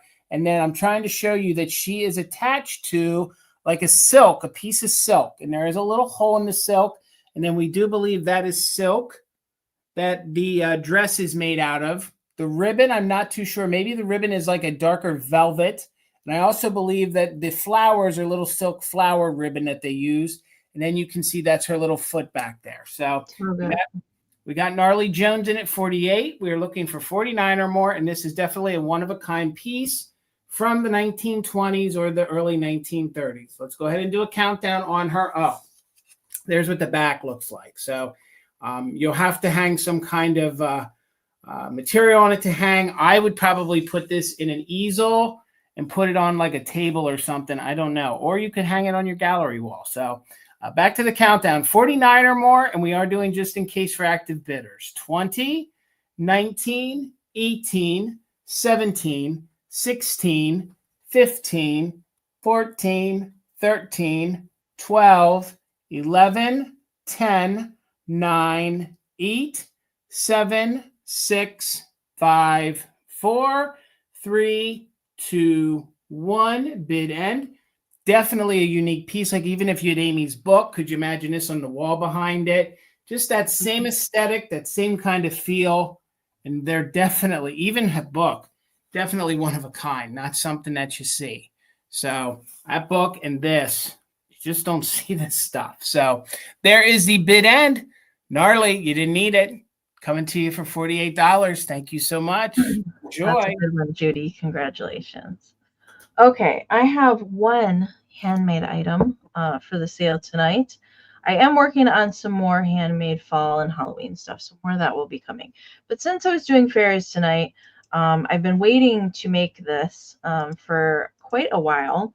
And here is my little fairy arrangement. And the base of this is a vintage Sweet Tops fairy little sprinkles jar. I actually got this from Misty. Oh gosh, like the beginning of the year, long time ago. I got this from her. I wish it would focus so you could see the cool graphics. My camera is just not with it tonight. It just does not want to focus, but I wanted you to see the cool graphic on the jar. Gosh dang it. It just doesn't want to focus at all. Well, we'll look at the top. We'll look at the top and then maybe we'll get back to the bottom. So perched up here is a vintage made in Japan.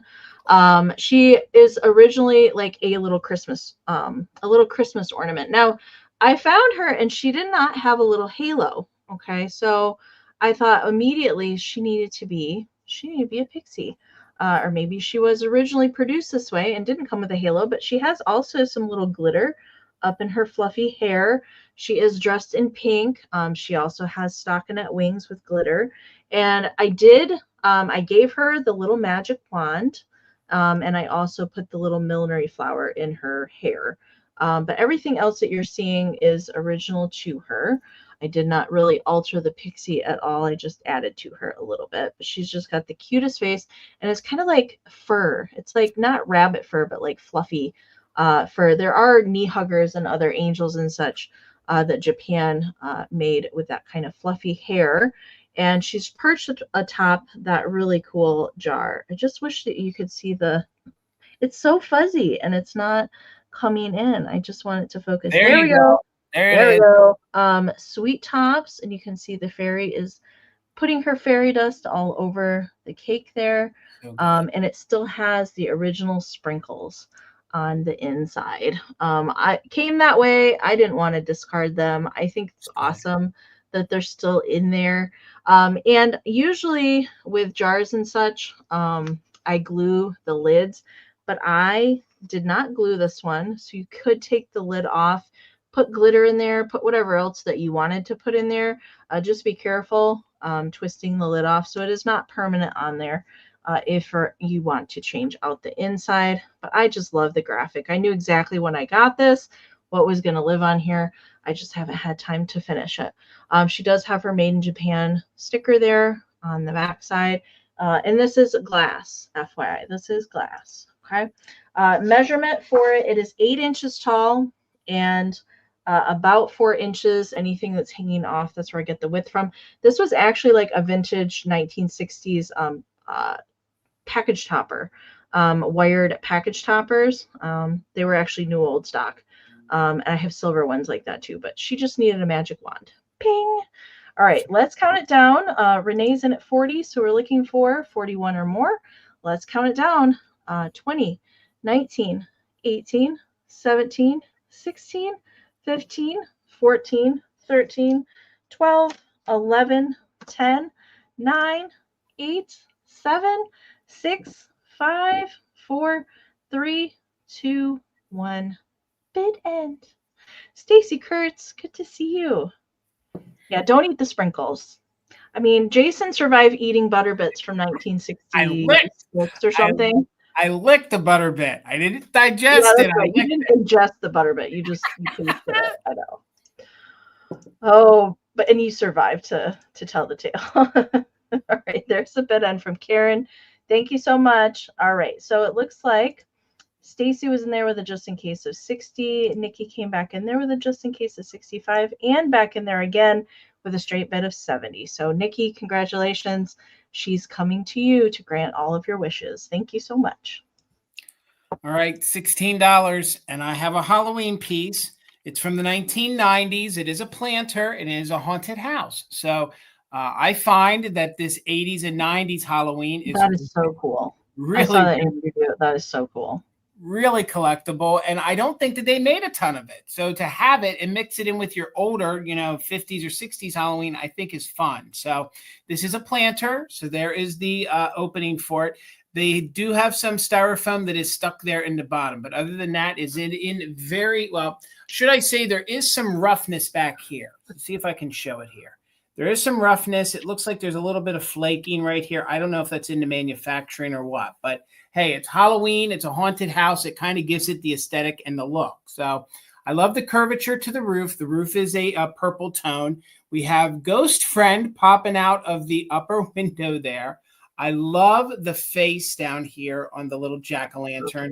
You can see how it has the crooked, disheveled kind of shutters on the windows, the doors open, and it is totally three-dimensional. So it is completely three-dimensional. Now, it has its original barcode on the bottom.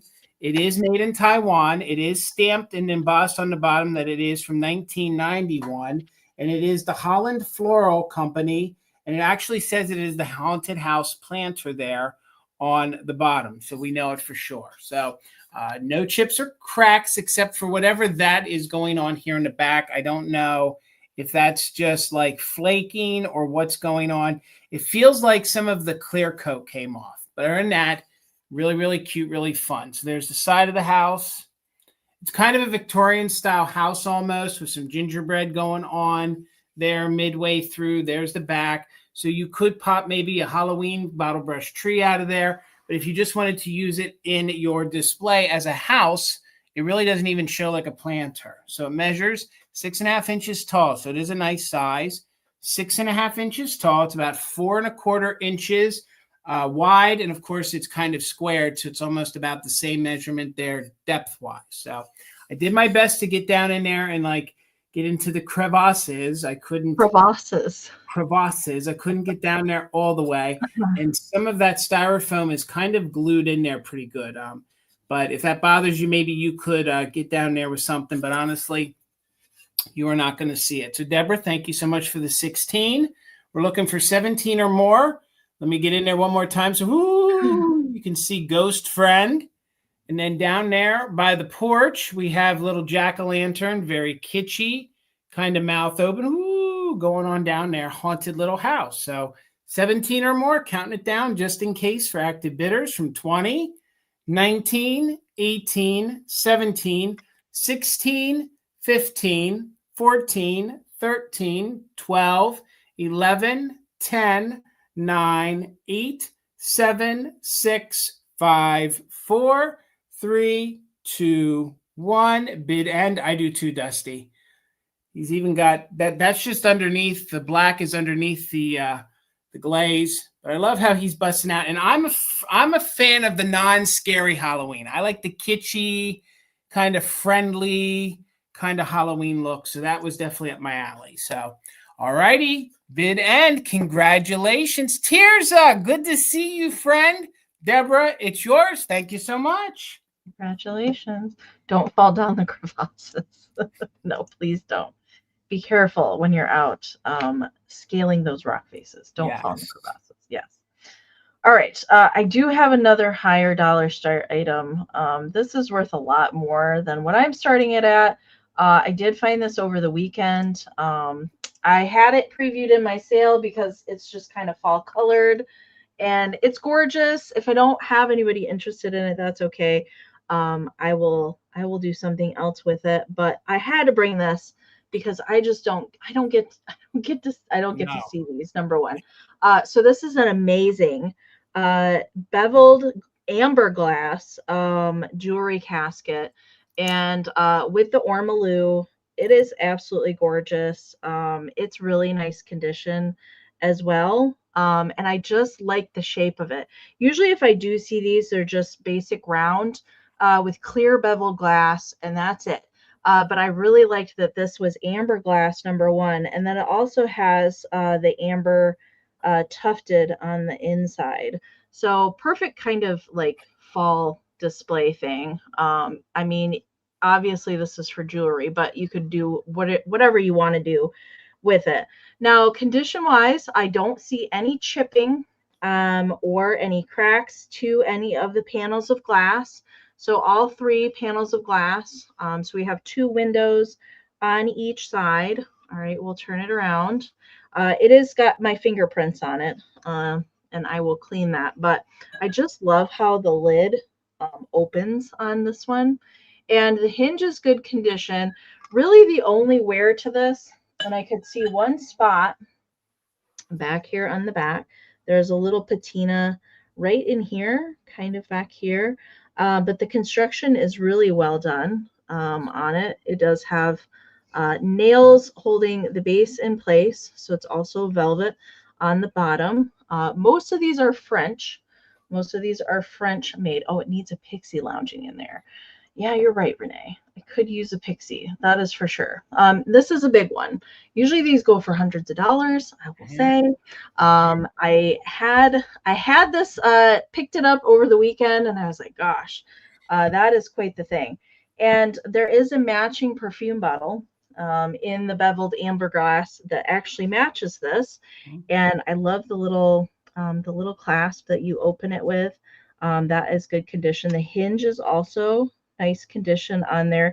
Just a little bit of wear to it, I would say typical for it. Measurement for it, it is 5 by 5 by 5. All right, wings. I see you. Thank you so much.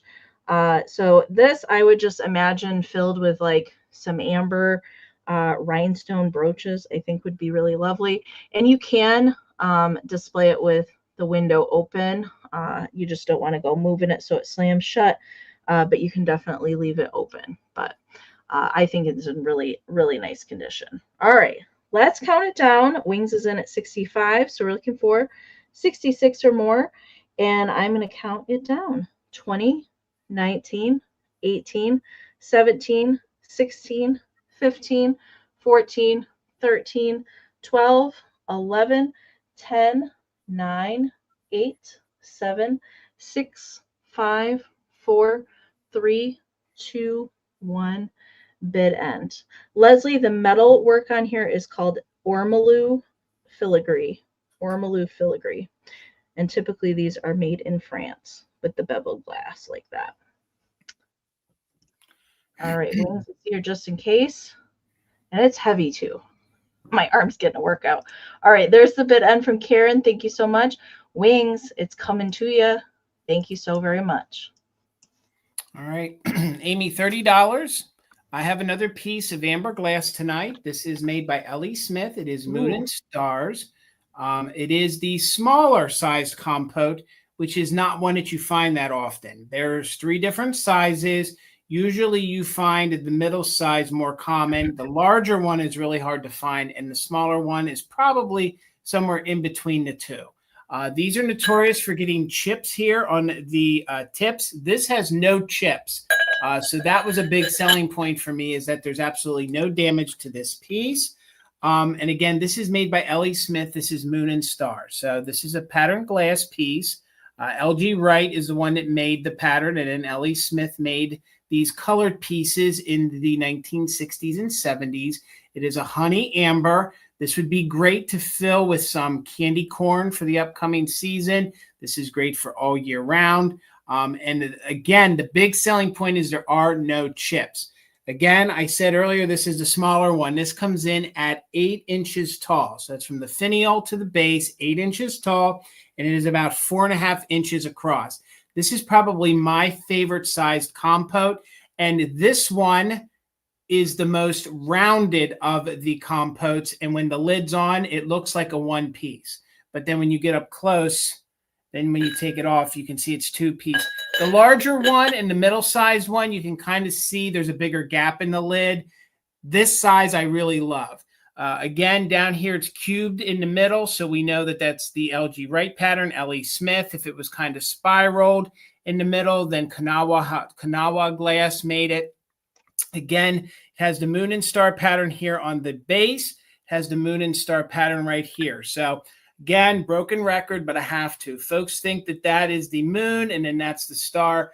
But when this pattern was created, the moon is actually the round part and the star is in the middle. So some folks always thought that was the moon. Nope, this was the moon part with the star in the middle. So again, gorgeous. Now, old school, you can turn anything into a fairy lamp. So these are fun if you have your little candle lit, your little battery operated candles.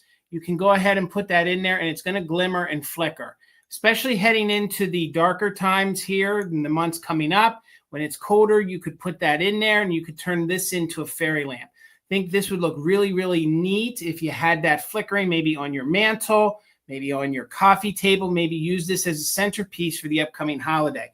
Look at how the light kind of catches that circle. So if you don't even have one of those and you just wanted to throw the little fairy lights in there, the little the string of them, you can do that too. You can also display with the lid off if you want to. Here's the inside, no scratches. There's not even really any mold marks that I can find, any of those straw marks. Sometimes these always had straw marks. I really can't find any. And of course, look how vibrant that is. Not even any scratches to the bottom. So Nikki's in right now. I did have Circle 7 in at 30. I got Nikki in at 31. So we're looking for 32 or more on the smaller. They make a teeny tiny one, but that one's super hard to find. But this one's considered the small one at 8 inches tall in the covered compote. So let's go ahead and count it down. We are doing just in case for active bidders. I do like it with the candy corn, Joe. And thank you, Janine. I think it is a pretty piece. 20, 19, 18, 17, 16, 15, 14, 13, 12, 11, 10, 9, 8, 7, 6, 5, 4, 3, 2, 1. Bid end. Look how good it looks with all that Halloween in the back. You put some orange with it. Maybe you have some green you put with it. Just a gorgeous piece in super good condition. And again, where the sawtooth is there, no chips. Usually they always have at least one gnarly chip on them. Not on that. And this size usually never got chipped. I don't know if that was a thicker glass when they did the mold, but when I find that size, usually they're never chipped. So thank you so much, Karen G. So Laura had a just in case of 42, but Nikki Moss had a just in case of 57. So for $43, Nikki, it's coming to you. Thank you so much, ladies, for the bids. Right. All right. I have another book up next, and it is going to start at 16. And it's by another one of my early illustrators, Elizabeth Gordon. And this is Lorraine and the Little People of Summer. And there's fairies in this book as well. I have had a copy of this as well. I did want to note inside the front cover, we've got some butterfly stickers. I mean, they go with the theme, so I think it's fine. And this is not the first edition of this book. This is the 1936 edition. So there are a combination. KPICU, thank you so much. There is a combination of color plates in here. All right, so here is one here in the front cover. All right, and there is Lorraine and the Little People of Summer by Elizabeth Gordon. And there's also black and white in here. So there is a little table of contents there to show you the different stories that are in here. So there's multiple stories that are contained within the book as you go along. The first one here is like the Queen of the Weeds. I believe that's the name of that one. Here's the first picture for that one. I am the Queen of the Weeds. I really like that fairy illustration. She is lovely. And I will briefly go through this one, and I'll show you a few of the black and whites. So there's a couple of the black and white illustrations there. So that's kind of it. Each story has a few black and whites and a few color as you go along. There's the image that's on the front cover there. And we'll skip ahead here a little bit. These are another story here. These are called the Zephyrs. So she's eating, and then she's visited by the Zephyrs. And I have read some of these stories in here before, although not all of them. This one is a different story, an illustration that goes along with that one. I really like the grapes in that one. We'll skip ahead a little bit. Here is the beginning of another story. So Elizabeth Gordon wrote the book, and then it is illustrated. I can't remember his name. I have to look at it. James McCracken. I've had a few other kind of fantasy style books by James McCracken as well. There is like an anthropomorphic caterpillar eating his way through that apple there. And there is the back. It looks like there's a little bit of maybe like graphite or something here on the back cover, and then it's just plain green on the back. All right, KP, I'm counting it down for you. Oh, and I did want to mention there is a signature here. There's a signature, Carol in the front. Okay, Carol in the front. All right, let's count it down. Looking for 17 or more. 20, 19, 18, 17, 16, 15, 14, 13, 12, 11, 10, 9, 8, 7, 6, 5, 4, 3, 2, 1, bid it. The Queen of the Weeds. All right, I think KP is going to get it. Just waiting for Karen's bid end. The lag. Carmi is awake. Yeah, I know. He was already trying to climb the curtain. All right, there's the bid end. All right, KP, congratulations. It is yours. Thank you so much. KP, I don't know if you've bought from me before. Have you? I cannot recall if you have or not, but congratulations. $28, Amy. Tina found this, and this is one of the most unique pieces I have ever seen. I researched the Dickens out of it, and I can't find any information. I don't know. This is probably somewhere between the 1930s and the 1950s. I'm calling it a presentation box. So it is a cardboard box. It is like lacquered over with all these seams, and it would have held something on the inside. So I don't know if it held. I feel like this is geared toward a younger child. But even as an adult, I don't know what it had on the inside. So you could use this as a jewelry box or a storage box. Everything is in French. So I did translate everything.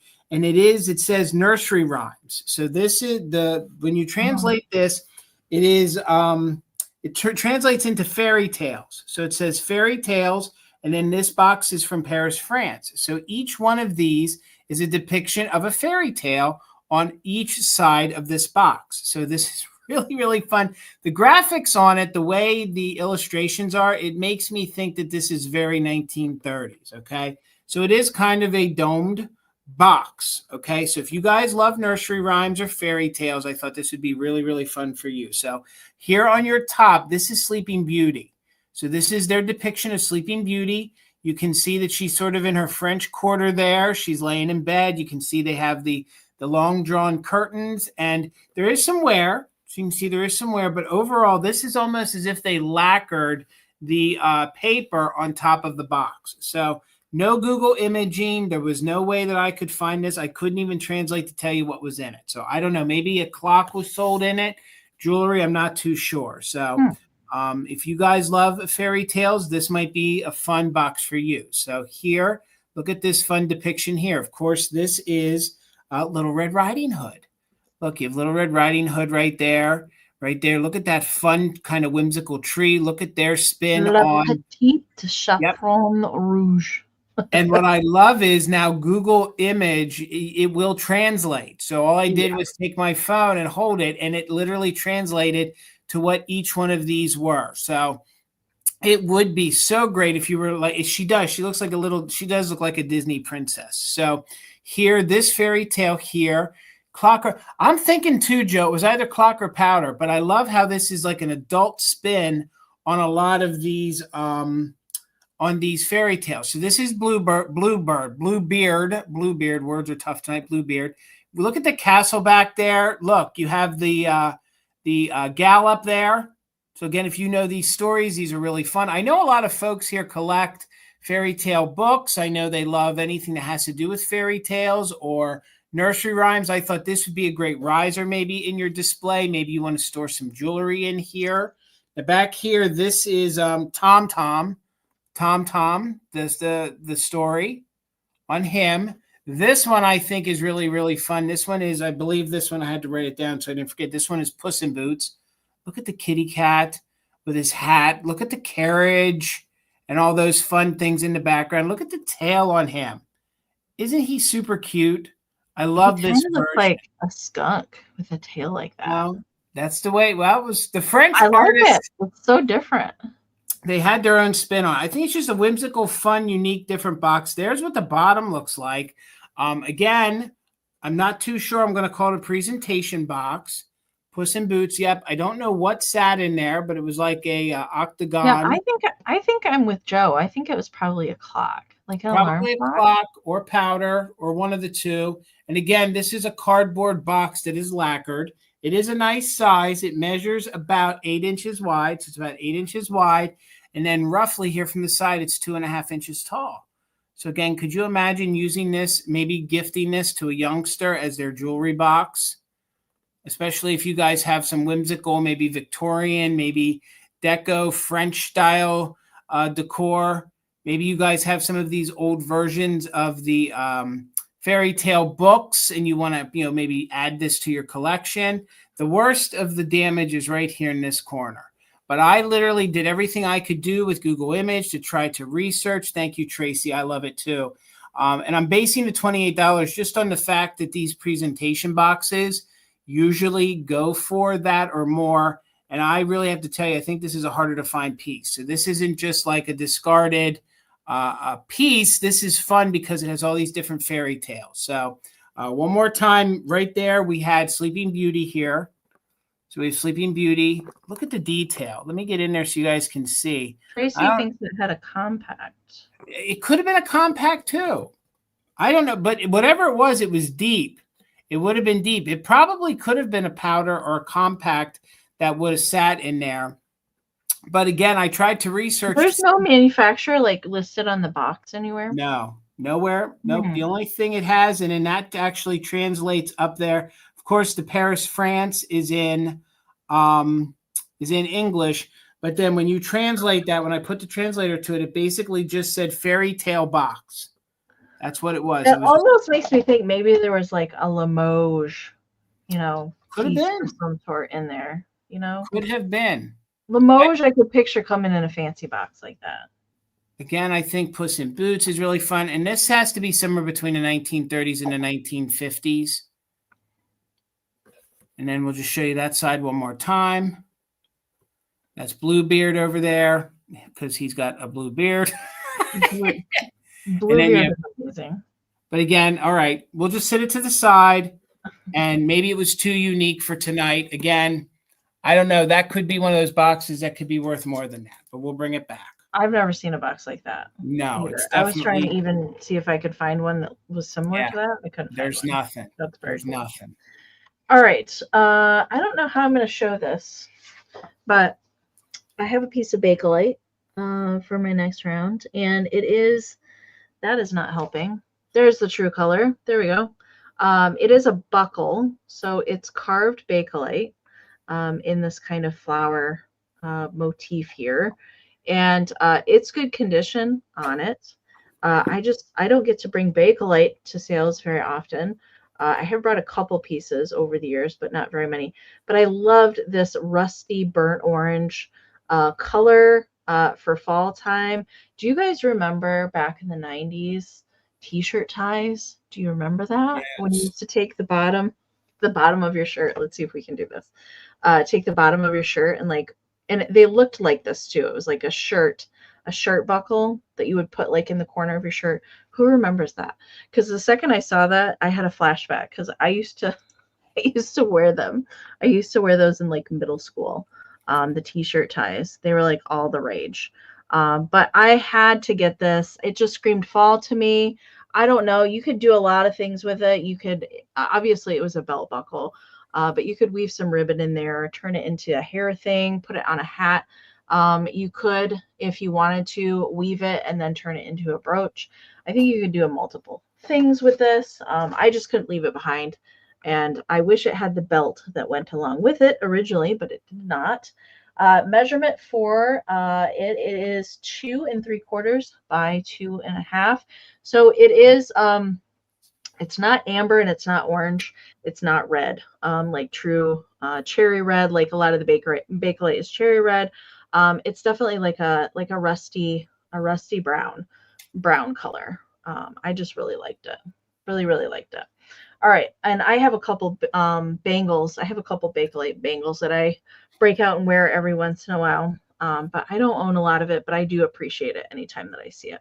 My favorites are the carved Bakelite animal heads. Those are my favorite pieces to see. So let's count this down. I see Phil's in at 20, so we're looking for 21 or more. 20, 19, 18, 17, 16, 15, 14, 13, 12, 11, 10, 9, 8, 7, 6, 5, 4, 3, 2, 1, bid end.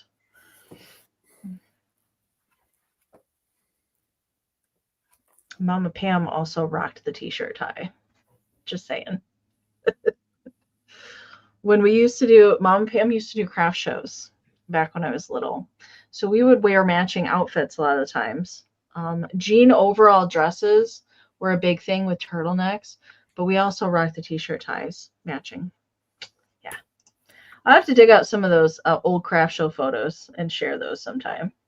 All right. Congratulations, Phil. It's coming to you. Thank you so much. All right. This is going to take me a couple moments, but $28, and you're going to get all 3 of these books. The past couple sales, I've offered up some autograph books. These came from the same estate.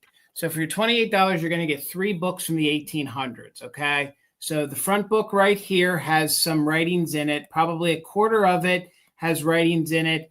It seemed to be somebody's journal, and somebody wrote some poems in it, okay? So we'll quickly show you the inside of that. So you'll get that for $28. As well, you're going to get this book. This would have been their probably more of probably when they were in school. This is more of a grammar book where they wrote essays and things. So there's a really fun essay in here.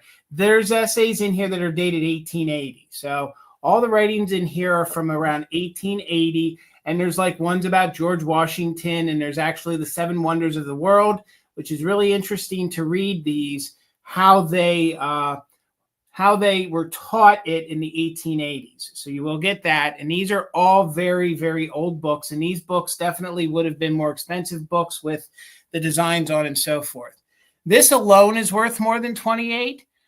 This one here is from around 1830. Put that into perspective. I'm offering you a book from 1830, and it is filled with poems.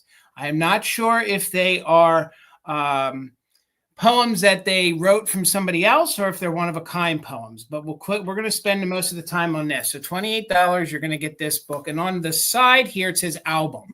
So it says album here on the side, okay? So whoever gets this is really going to get a fun treasure. Look at the inside. So 18, let me find some of these where they are dated in here. So first of all, some of these pages have these little colored little die cuts that are attached of these women on the top here.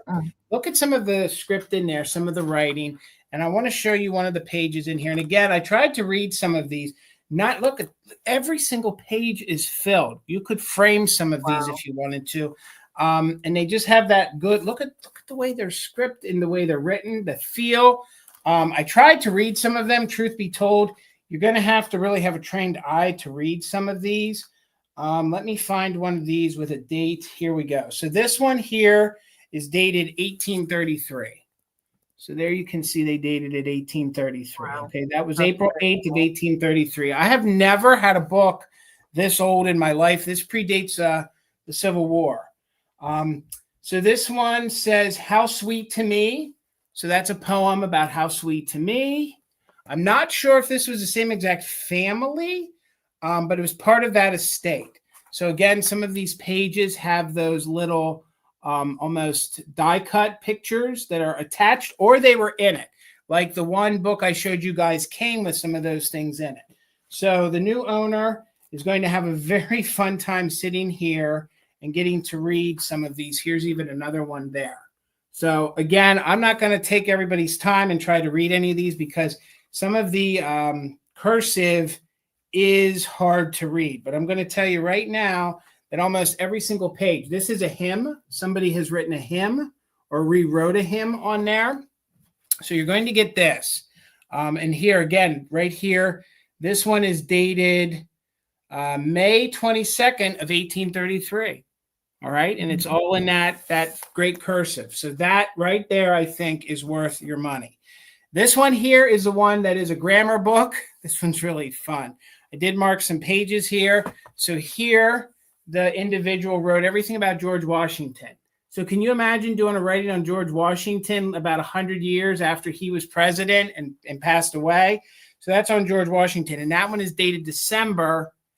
You can see it there, December of 1880. So December of 1880, they wrote about George Washington. And then here they did a write-up on the 7 Wonders of the World, which imagine the 7 Wonders of the World, like their take on it at 1880. So that one is in that.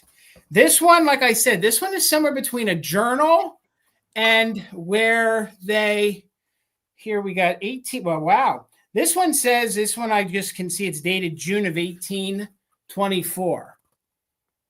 So we'll get that in there, June of 1824. Now, I don't know, this one could be them referencing something from 1824. That other one, though, that one they dated 1833.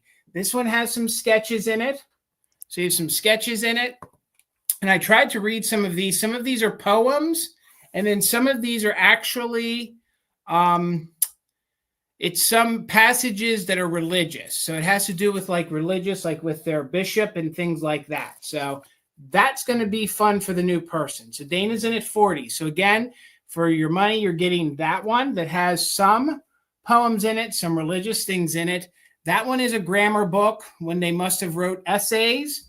And this one here is chock full of writings from 1833 in that era. And they're mainly poems, completely full with some early colored die cuts that are added to the pages. So looking for 41 or more, and we are doing just in case for active bidders.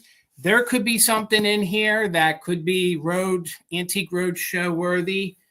Just please make sure you say you bought it from other Tucker's Antiques. So 20, we are doing just in case for active bidders. So 20, 19, 18, 17, 16, 15, 14, 13, 12, 11, 10, 9, 8, 7, 6, 5, 4, 3, 2, 1. Bid end.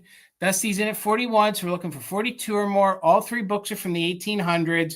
The one book is from the early 1800s, 1830s, and these are all one of a kind. Nobody else has these. You'll be the only one in the world with them. So Janet was in at 65 right before the bid end, but Wings had a just in case. So Wings, congratulations, coming to you for $66. Thank you so much, guys. It's fun. I can spend hours looking at books like that and reading and looking at the penmanship. I love that stuff. Love, love. Awesome. All right. I have an amber rabbit. Now, bunnies are not just for Easter. He's a fall rabbit. He screams a fall rabbit to me. I've actually been saving him. I don't remember when I found him. It wasn't at Easter time. I think it was well after Easter. But he is this yummy. He's shown pretty true to color. He's definitely like an orangey gold color, and he is mohair. All right, he's a mohair bunny, and he's in relatively good condition. There's a few little spots where there's some missing mohair. There's one right in here. There's a little spot. There's a couple more little tiny spots of missing mohair. And then up here at this ear, it looks like maybe somebody stitched it back down a long time ago. There is wire armature inside of the ears. Dusty, I see you. There is wire armature up in there in the ears. And I cannot quite tell what he is stuffed with. I have added the ribbon on here. It's gray. It's a gray ribbon, and it can easily come off. He does have kind of like orange eyes, and then just a very simple stitched nose, mouth, and then little whiskers sticking out there. And he's got a big old tail, and he does sit on his own really well. Let's see if we can get you to sit there, bunny. There we go. He sits really nicely. Nice plopper for a bunny. He doesn't have any holes. Say plopper. Plopper. He's a plopper. You plop him. Right. And he stays where you put him. Yeah. He kind of looks like he wants to be friends with a squirrel. It kind of looks like he's, wants to chew on an acorn or a piece of cheese. The bunnies can eat cheese too. They're not just into carrots. Agreed. They like cheese. So he's in really good condition, I would say. Just a couple wear spots for the mohair for the most part. That's about it. He is 14 inches tall to the top of his ears. And if you want to pose these ears with the wire armature, I always want to say, just be careful with the wire in there. Sometimes it can get brittle over time. And then he's 8 inches this way. And then front ways, the widest part at the bottom of his feet is about 5 inches. Okay. So there he is. What's his name? Pumpkin Spice. I like it, Karen. Pumpkin Spice the bunny. I love that. I love it. I like pumpkin spice. Okay, let's count it down. 20, 19, 18, 17, 16, 15, 14, 13, 12, 11, 10, 9, 8, 7, 6, 5, 4, 3, 2, 1. Bid end. Good night, KP. Good night. I can't believe you said he's sitting on his plopper. He's a plopper. He is a plopper. Just plop him and he's good. He's not gonna fall over. Oh my gosh. Okay, there is the bid end from Karen. Thank you so much. All right, Dusty, I saw you just in case you didn't need it. Bunny friend, Pumpkin Spice is coming to you. Thank you so much, Dusty. All right, Amy, $28. And I got to tell you, in all the years of me selling these Glamour Girls, I never had one with these big flowers on her bonnet before. So these are pretty iconic 40s and 50s Glamour Girls. Okay, this isn't a hobbyist. This is the way they were sold. I think the minty green is great to mix with your ambers, your browns for fall. She'd be great in the spring. She'd even be great in a minty Christmas display, all right? But she has these big, big, huge flowers on top of her hat, which again, this is one I've never had before. I've never had one with these big, and these you can tell then they are applied, and then they actually painted them, and you can see how they kind of painted them the way the color is on it. So it is a head vase. So there's the inside. It seems to be very clean for the most part. She is a fantastic example with the earrings, the gold details. Look at her eyebrows. She has some serious sass, and I think she's just attitude. Fun. She does. She definitely does. So we're going to name her Blanche. So we have Blanche here tonight. She measures about 5 inches tall. So she's about 5 inches tall. She's about 3 inches wide. I want to get some of that glare off her face so you guys can see those eyelashes. Gorgeous. And this is like a creamy white, and then there's gold on top, and then it is this gorgeous like minty style green. There's what her base looks like.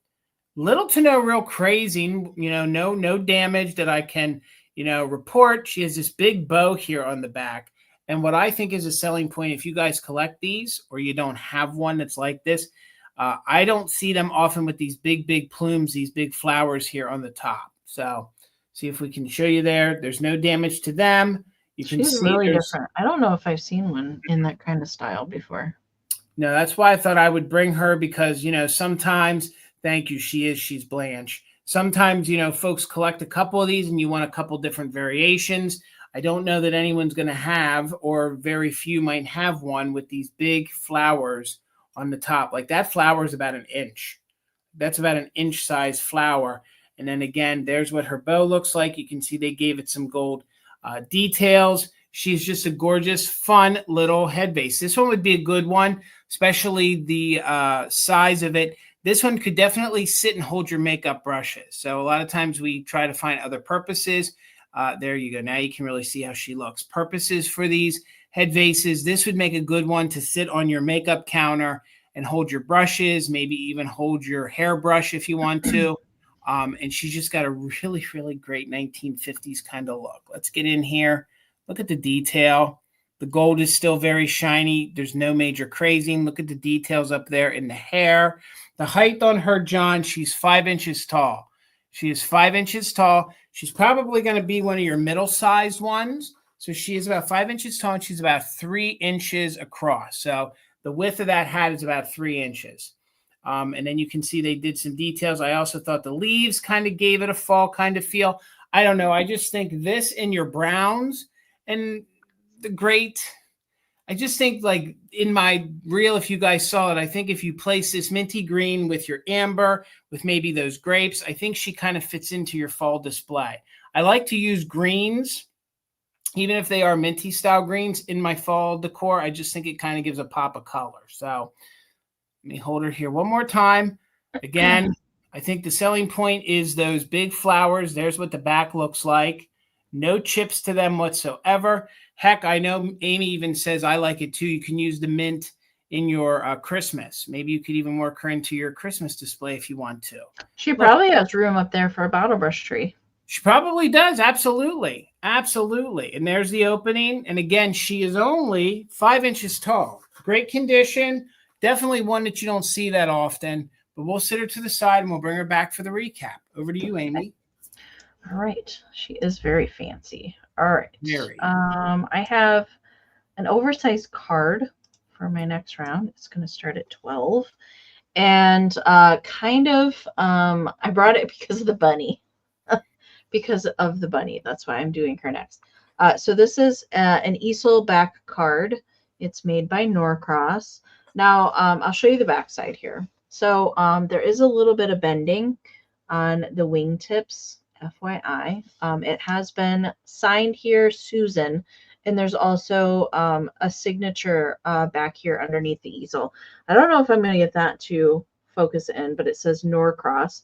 So the holes there are the openings of the O's in Norcross here stamped at the bottom.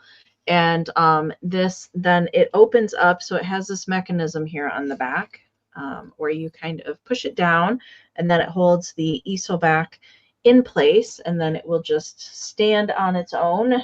No need for a flower frog. But this is a big card, and I thought she could be an angel, she could be a pixie, she could be either one. But I love that cute. She's just holding that little bunny in there like it's her pet.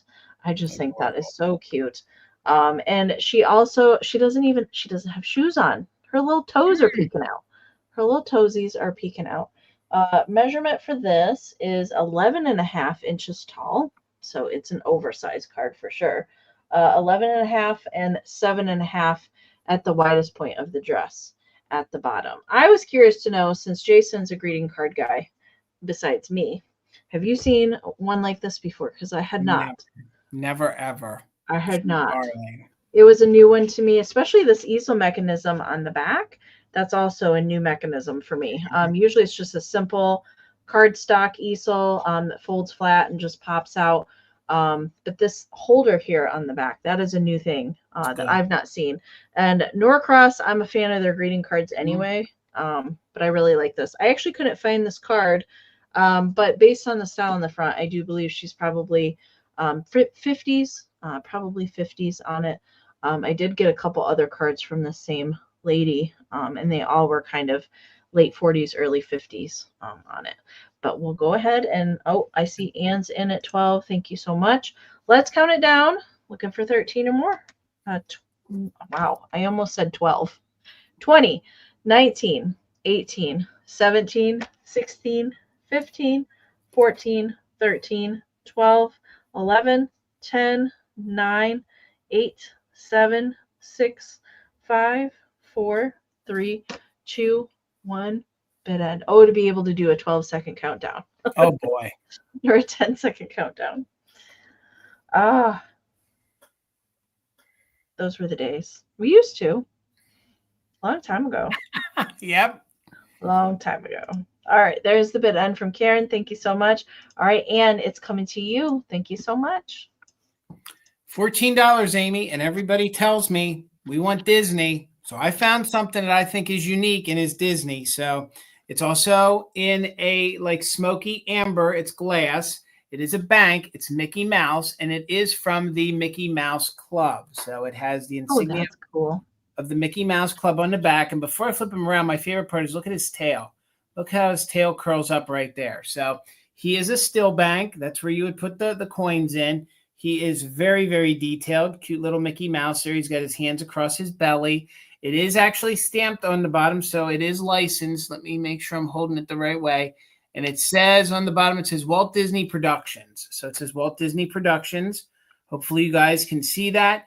And this is like that smoky amber kind of look. So in some lights, it kind of can be an amber, and then in the other lights, it is kind of the more smoky style glass. So he is, I don't know how old he is. I did find a few of them online. I do believe with the insignia of the Mickey Mouse Club, this could be 1960s, 1970s. So, and to me, that reminds me of like a members only kind of jacket with the little Mickey Mouse Club on the back. So super fun. Again, I love that tail. So no chips or cracks. I've never seen this one either, Karen. I think it's really, really fun. This would be fun to actually collect your coins in and or just kind of put it on display. If you wanted to, you could actually feed some of those lights down in, and you could probably light him up if you wanted to. So he measures about 6.5 inches tall. At his widest point, he is about 3.5 inches wide. And again, he is your Mickey Mouse Club bank. So let me see. I don't know if the white's going to help or hurt showing his detail. He is your typical Mickey. Look at his eyes and his ears, and then that's the coin slot there. Amber glass, or is he like smoky? He's like smoky. In some lights, the amber comes through, but I'm going to say that in most light, he's definitely the smoky style glass. So it'd be like your kind of maybe like black glass, almost like a blackish brown kind of color. Yeah, yeah. So a lot of times we always call this amber. Not amber, we call it smoky glass. So again, he's in good condition. No impacts, no chips or cracks. Again, I'm not sure how old he is. I would put a witch hat on his head. Oh yeah, that'd be cool. Then he could be Halloween Mickey. Oh, absolutely. Absolutely. Does he glow? I don't know, Minx. I did not try it. I don't know. I don't know if he no. No, he doesn't. He just glows purple, Minx. He doesn't glow. I usually this time of the year try everything with my black light. Nothing showed except for the grape. So, all right. I did it, Amy. I brought Disney. You did. I did. I did what everybody wanted. I know. Nobody wants him. So we're going to put him to the side. Okay. But let the record state, I brought Deborah. He doesn't have a stopper. He'd be one that you would have to break. Oh, you would have to smash his cute little Mickey face. Yep. Or you'd have to get the coin. Or you'd have to get the coins back You'd out. have to play a game to try and get the coins out. Yeah, I guess he's a smash bank. We'll bring him back. It comes in cobalt glass too. Oh, that would be fun. That would be Blue. fun. Well, the two colors together, I think, would be good. All right. I have some shakers for my next round, and they are mushrooms. They're mushies. And I have had these before in yellow, but I just found these red ones, so I thought I would bring them. I think mushrooms can still work for fall. Of course, they work with pixies and such as well. And these are good condition. Now, I will say the one here has a little bit of overspray from the red. And the caps on the mushrooms and the polka dots is cold painted. All right, so it's airbrush cold paint, and that's why there's some overspray on this one. They just got a little sloppy there. But there's really good condition on both of these on the cold paint. I have seen these really, really bad condition before, and I pass them up. They are made by Our Own Imports Japan. Do have the foil sticker there, which is not a company I normally say out loud. I don't see that company very often. For the most part, I can say a couple other times I've had something with that sticker, and I believe that they have been shakers. Always have been shakers. They do not have any chips. They do both have stoppers and marked Japan on the bottom. So they have the plastic, soft plastic stoppers there on the bottom. Measurement for them is 2.5 by 2, 2.5 by 2. But really nice condition. This one's got 2 holes, and this one has the 3 on the top and all the polka dots. I don't know if these are called toadstools or these would be called mushrooms. I guess either way, but I like them, especially for the fall time. But we'll go ahead and bring those back, and we'll get Jason started. They're great for your little pixie displays. Pixie displays, $12. $12, Amy. And this little guy would look really good. That's why I brought him. He would look really neat. Ooh, I like those. Next to those mushrooms that you had there. So this is my pixie of the evening. I've never had one of these, and my favorite is when they make the eyebrows kind of look like antennas. So he's working hard with pulling his little leaf cart behind him. He is a little planter in very good condition. He is marked. He is marked made in Japan. I have never had one like this before. His hat is sort of like a little burgundy style cap. He has some brown hair. He even has looks like he's got some attitude. He does. He's very angry that he's got to pull that leaf. He has some buttons here on the front. His feet, no chips or cracks, and he is made in Japan. He is, Janine. He is very angry. You'd be angry too if you had to pull that leaf around day in and day out. So he is 3-dimensional, so he is there on the side as well. Again, I believe it would be a little planter, but you could use it for other things. I do love the blue that he's got his little blue jumpsuit on. Yes, he is not sitting on his plopper. You're exactly right. He is very angry, Renee, but that's what I love about him.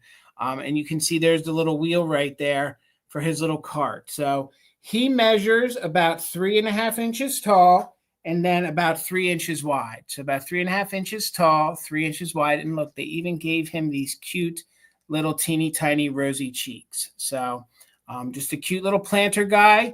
You could put your toothpicks in there. You could just use it. Maybe you have a little succulent. Maybe you have a little tree. Maybe you have a little fall style tree you want to put in there. But he's just super cute. No chips or cracks. I love him. I have never seen one like this. I have not seen that one. When it comes to pixies, you know, they did make a lot of them. And, you know, through research online or other sellers, you get to see a lot of them. But this is one I had never seen before. And he does stand beautifully. He's just working working away. It's fall season. Grab them leaves, get them put away. And you can see those like tipped little ears. And again, I love them when they're angry, when those eyebrows look like little antennas. So let's go ahead and count him down. Thank you so much, Renee. I see you in at 12. We're looking for 13 or more. Again, made in Japan. It is stamped. And him's a little guy here. He's 3.5 inches tall by 3 inches wide. 20, 19. I see you, Deborah. 18, 17, 16, 15, 14, 13, 12, 11, 10, 9, 8, 7, 6, 5, 4, 3, 2, 1. Bid end. He's like wearing a denim little jumpsuit. But again, you could even put you could put like little toys in there or little presents, heading into Christmas time. I don't see why he wouldn't use a leaf cart even in the winter. I just think he's really, really fun. So there is the bid end. So Deborah, he's coming to you for 13. Thank you so much. All right. I also have a pixie for my next round, and he's also going to start at $12. I have a little loungy pixie here, and he's made by Lefton, and we'll see if he wants to focus. He started to for a second there. There we go. And he has a little ladybug friend on his knee, and they're just having a nice little conversation, it looks like. Just hanging out, enjoying each other's company. He is made by Lefton, although does not have the foil sticker there on the bottom anymore. There is a series of these, and he is bisque ceramic, although they did put a little shine on the ladybug there and his eyes, but he is bisque ceramic. And there is, I think there's 4 different ones in the series in a different pose for the pixies. And although he is bisque, he does have pretty good detail on him. I like how they sculpted his little suit. And there's no chips, no repairs on him. He does measure 3.5 inches long and 2.25 inches tall to the top of his little hat. I see Phil on my phone has a 12 bid. Yeah, I do too. It's not shown in StreamYard. No. That is super weird. Yep, I see it in the chat. Mm-hmm. Phil, can you type it in again? Maybe it'll come through the second time. Yeah, he's a little bit too big to go in that jewelry casket. I thought about that, but yeah, he's a little bit too big. Phil, type in your 12 again, and maybe it will come through the second time. I see it on my phone, but unfortunately I can't highlight it if it's not in StreamYard. There it is. All right, let's do the second one. All right, let's count it down. We're looking for 13 or more on Mr. Loungy Pixie. 20, 19, 18, 17, 16, 15, 14, 13, 12, 11, 10, 9, 8, 7, 6, 5, 4, 3, 2, 1, bid end. All right.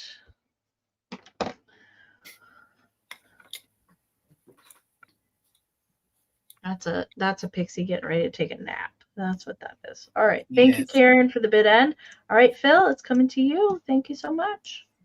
All right, $12, Amy. And I tried to do my research on this guy.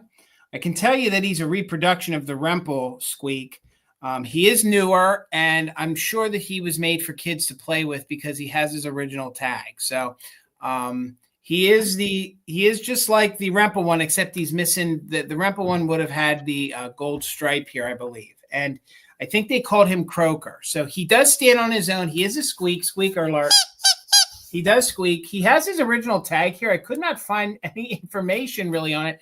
The only information I could find was there's a woman who collects frogs, and she was very excited that that somebody was able to get this for her, this reproduction squeaker or frog. So it says on the front here, it says Rover, Red Rover. So that's what it says here on the little tag. Amy, have you ever seen any of these tags before or anything like this? Mm-mm. And it says, always make sure to keep a watchful eye on little ones during playtime. So that's what it says there on the back. So, and you can take that off. I just left that on. It's one of those little keychain little things. You could take that off. And then it has the stamp here on the back. But I thought he is really whimsical. Maybe you guys have some squeak toys and you want to add this, maybe you have the original Rempel one, maybe you can't find it and you want to use him in place of it. He is large and in charge. He's 11 inches tall. He is 8 inches wide. He is made of rubber and he is in like new condition. Okay. He definitely does have pancake butt. Dusty, I hear that a lot of frogs do. It's kind of a frog's kind of thing. But the eyes on him, the mouth, he's just super cool and really, really. What's the name on the tag again? It says that is Rover, but the way they spell it is roll. So it's roll, R-O-L-L, and it's V-E-R, Rover, but it's Rover, R-O-L-L, V-E-R. And I can't tell what their little logo is there. If that's a little goat or a dog, and then it says Red Rover. Weird. One person thought that it was a one person had said in a forum that they thought it was a dog squeak. There's no way this is a dog squeak. And then especially if it tells you here on the tag to keep a watchful eye on little ones during playtime, I don't know that they would say that if that was a dog. I think kids when you say little one like that. So again, I do believe he's a reproduction. I'm not sure who made him, but he is made from the same exact mold. Yeah, he does. Like he looks exactly like Peeper the Frog that Rempel did. He does. Not quite as big as Froggy the Gremlin, right? In that size, but yeah, Peeper the Frog. Like he looks identical to that. So they must have purchased the mold from Rempel. Yep. So if you guys can't add that one to your collection, but you want one that's cheaper and gives the same kind of look. And again, you can take this off if you want to. So $12 if anybody's interested on him. That's what his feet look like. He does stand. So we will sit him right here on the computer. You can see he does stand on his own. And I think he's a really fun, kitschy, superb example of one of the squeaks. And again, he does work. He does work. And when I purchased him, I thought that he was the Rempel one and then realized that he's newer. And I'm going to call him a reproduction. I don't know if he's reproduction 90s or when or what. And I tried to research the company. Amie, I see you for 12. I tried to research the company to see if they made reproductions, and I can't find anything. This is the first time I've ever heard of this. And it's even embossed and stamped on the back. So they really made sure to brand their things. So I love him. Again, I think he's whimsical and cute. I think he's fun. You can even put him in with your beach things because he's a beach frog there. So he's super cool. You could put a hat on him. You could do all sorts of things with him. And like I said, he stands. So let's go ahead and count him down. We're looking for 13 or more. We are doing just in case. He is a dog toy. I found him. Now, Dusty, are you sure? Because did you find that it says that it is a dog toy? I found that someone in a forum said it was a dog toy, but nowhere could I find that it was sold as a dog toy. Why would they say that with little ones, though? Why would you be concerned about the little dog and not the big dog chewing on it? I don't know. That's why, hey, it's up to you. I don't know. I don't know why you'd give your dog something so heavily detailed. I would not. My dog would destroy that. Absolutely. I agree. Lazy would chew it to bits. And I was just with a bunch of dogs, and I know what kind of rubber toys they have. It doesn't feel like this. So I don't know. And it's up to whatever anybody wants to think. I couldn't find a company, so I don't know. I did find some examples where folks said it, but it doesn't matter. Let's count it down. It's a rubber squeak, whether it be a dog or for a kid.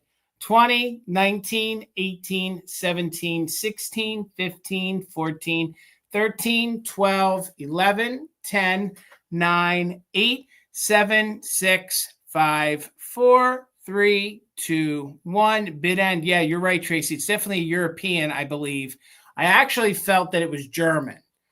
I thought that it was German, but is that, I can't make it out. It looks like a goat, or is it a dog in the center here? I can't tell. It looks like both to me. Well, it doesn't matter. I'm gonna have to do some more research on this guy, but he's gonna go on my Rempel shelf with my Rempel book and my hardened squeaks. So you know what he thinks, Amie? He's very happy.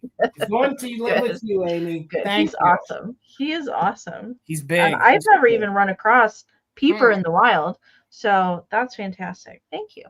You're very welcome. Thank you. Sorry for anybody else. I mean, I don't usually bid during the sale, but he's good. I needed him. Okay. let's see, what do I have next? I have one more piece of jewelry. Oh, that is not what I wanted to do. I have one more piece of jewelry, and it's going to start at 12. And it is an older brooch. I can tell you that. And we'll get it up here, and we'll see if my camera's going to focus on it. I don't know, but we'll give it a shot. All right, and this is cool. All right, it is not focusing as per usual, but it is very detailed. I just wish it would focus so you could see it. See, I should have taken a photo of this one to pop on the screen, because I know my camera just does not want to focus. There we go. All right, let's bring it in, and then we can really see the detail on it. So we have, it's kind of a square flower. All right, so it is highly detailed. I don't know if you can see in the center flower there, all those tiny little rings that go around. And then there's 3-dimensional little flowers that go. And on the back side, it just has a very simple C-clasp on the back. And the pin back does extend past the C-clasp, which indicates that it's an older brooch. All right. And it does have a little patina on it. And measurement for it, it is 1 3/4 by 1 3/4. So it is pretty square, but I really liked the detailing in this one. So no rhinestones in this one. It is, I believe that it is brass. I believe that it's very detailed brass on it. It doesn't have, it has some weight, but it's not like super duper heavy. But I just really liked this one. Hello, Tammy Dillard. Good to see you tonight. Karen Lord. Hey, lady. Hello. Good to see you. Melanie is in at 17. Thank you so much. And the clasp on it, again, is just a simple C clasp, but the pin back is not, it's in good working condition on it. There's no stamping on it whatsoever. I wish there was. I actually could not find this one. I couldn't identify this one at all, but I just like the style of it. It did kind of remind me kind of fantasy fairy garden kind of feel to it, so that's why I brought this one tonight. So good. All right, so let's count it down. We're looking for 18 or more. 20, 19, 18, 17, 16, 15, 14, 13, 12, 11, 10, 9, 8, 7, 6, 5, 4, 3, 2, 1. Bit end. It kind of looks like a butterfly too, but it's not.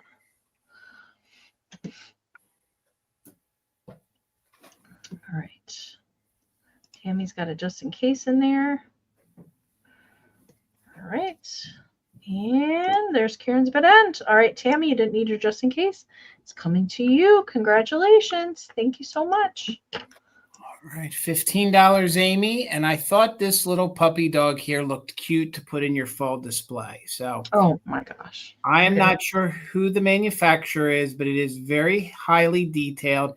It has its original little pipe cleaner, little chenille style basket handle that they kind of, have tucked in those holes to look like the basket handle. He's got all these little flowers coming out. The way he sits, I know he's in a basket, but he kind of looked like he was sitting in the tip of a cornucopia.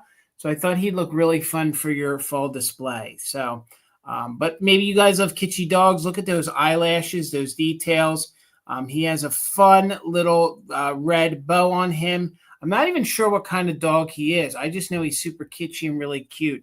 And you can see he is in the basket, and I'm not sure who the manufacturer is. So, but again, I thought this would look really, really cute in your fall display. He has all the makings of a high-quality ceramic company, whoever made him, because he has really, really good details. Even the red cold paint is phenomenal on his bow.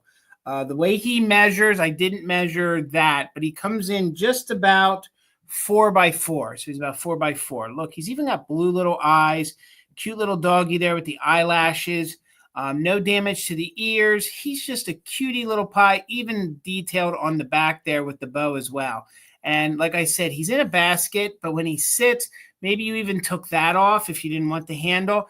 I think he looks like he's sitting in a fun little cornucopia for your fall displays. Oh, so cute. Just adorable. And again, I don't know the manufacturer. I tried to research with I've never seen that. I can't help you out.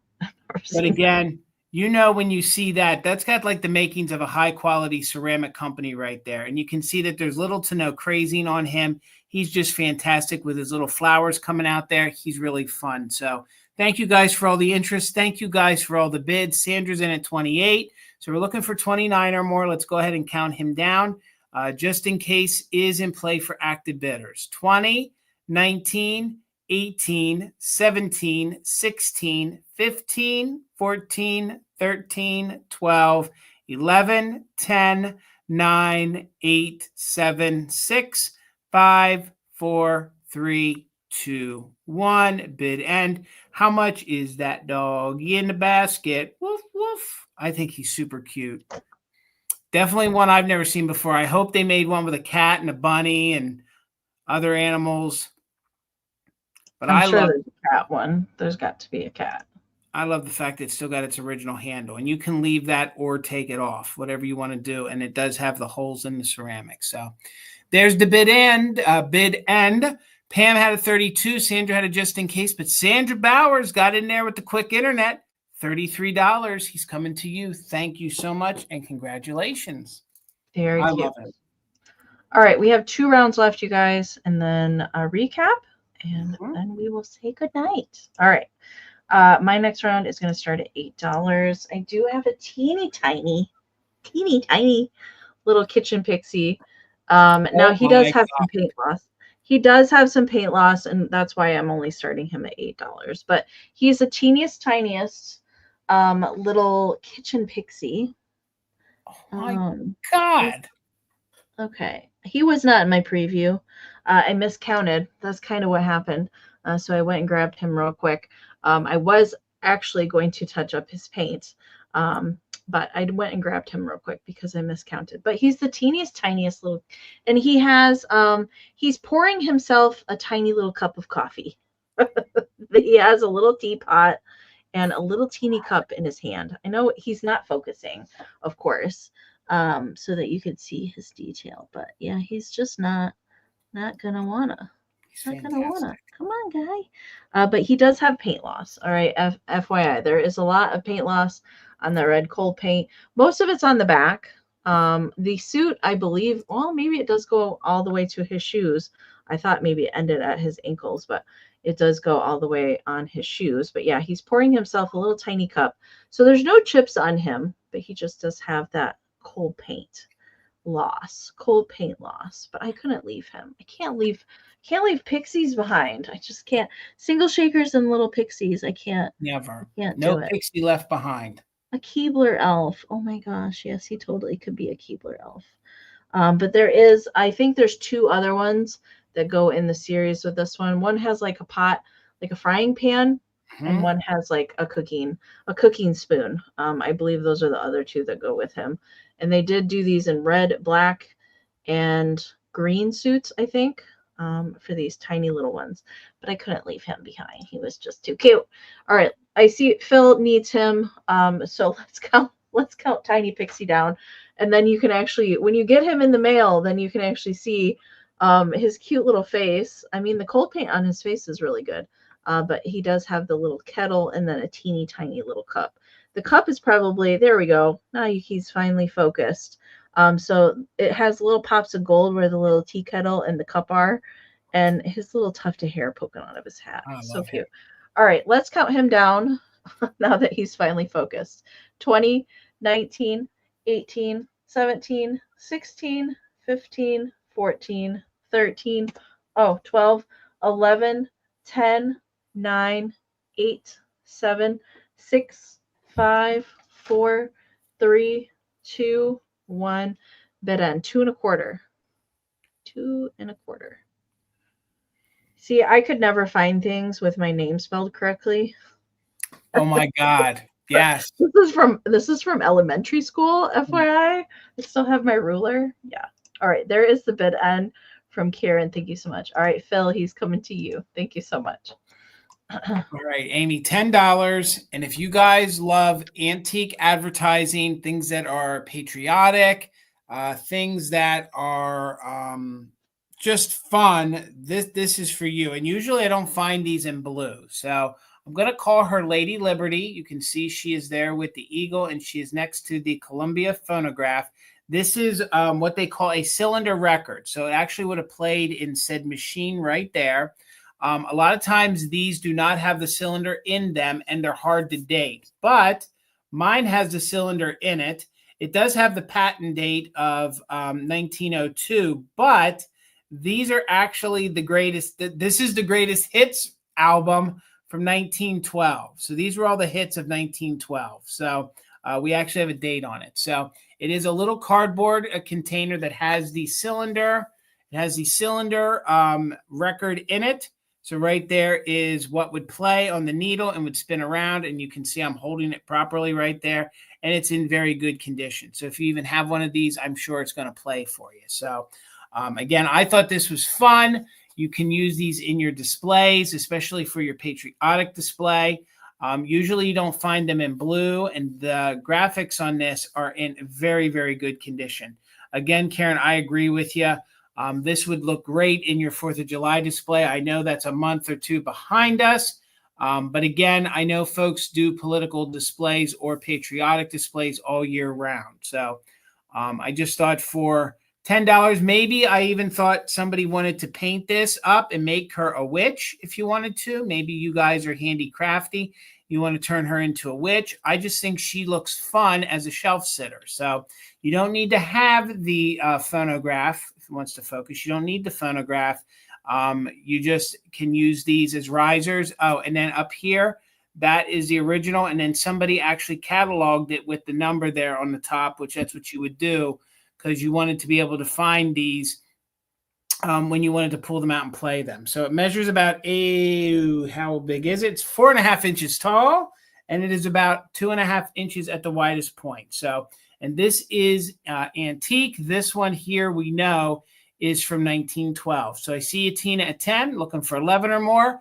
Let's count it down. 20, 19, 18, 17, 16, 15, 14, 13, 12, 11, 10, 9, 8, 7, 6, 5, 4, 3, 2, 1. Bid end. It doesn't, Joe. This was whatever the greatest hits were from 1912.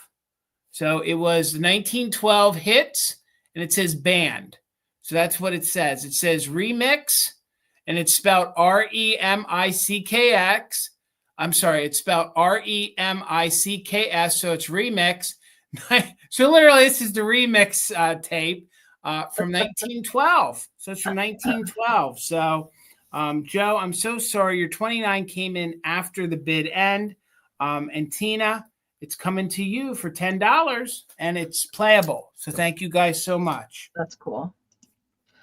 I can't believe that they were doing remixes. Well, that's what it says. And I looked online, and some of them had true songs. And this is remix 1912 hits from the band. That's very cool. I don't know. All right. My last round is going to be a quick claim. All right. So I have one of the Acme Japan Bug Pixies. All right. That's going to be him. Now he has a leg repair back here on the back. Okay. It's on the back leg. It's pretty well done. You can't really see that from the front. It's kind of hidden by the front leg. But I did want to let you know that his leg has been repaired. I don't see these. I see the planters more often than I see the standalone figurines. He is made by Acme Japan. He is stamped Japan on the bottom. And he's going to be a quick claim. So if you want to claim him, he's going to be $8. And all you have to do if you want to claim him is type in the word bug. Type in the word bug into the chat if you want to claim him. He is showing his plopper. He certainly is. Yeah, he is. Showing his plopper. All right, Dusty Moose, I see you in there with Bug, so he is yours. Minx, you came in just a hair after Dusty. So Dusty, Bug's coming to you. Thank you so much.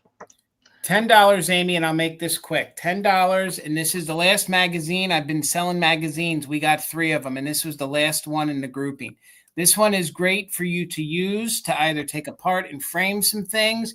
You could junk journal with this, and this is great for the upcoming fall displays you're going to do, and it is November of 1903. It is New Idea It is the woman's magazine. I love all of the flowers and the Chinese lanterns there on the front. So this measures about 11 by 8. There is some wear to the magazine, but this is one that you guys can use to repurpose. There are some good ads in here that you guys might want to frame. It also has some of the pages that you will see. I'll show you real quick the pages where I'm sure you've seen them then later framed, because this is what people did. They bought these magazines, and then there was like a colored picture that then people would use to frame and add to their wall. So it's an antique magazine from 1903. We have wool text back here. Look how fun that is with the 3 Victorian ladies. This also has pictures of your bonnet, and it also has pictures of the bonnets and the caps that were going to be popular for the upcoming Thanksgiving holiday. So here is a fun one. This is the American gentleman corset, which is one you don't see it often. That it's a corset for a man, and it's a corset for a lady. So that's a fun advertisement. Look at the fellow there with his corset. You have the lady wearing her corset. Then you have some, and of course, this magazine has everything from stories to fashion. This one's really fun. If you guys are into jewelry, this gives you, these were different diamonds on credit. So this was an ad. These were all diamond pieces of jewelry that you would buy on credit. So this is a great way to kind of date your pieces. So maybe you have some of those. Maybe you're into jewelry. That would be fun to open and display.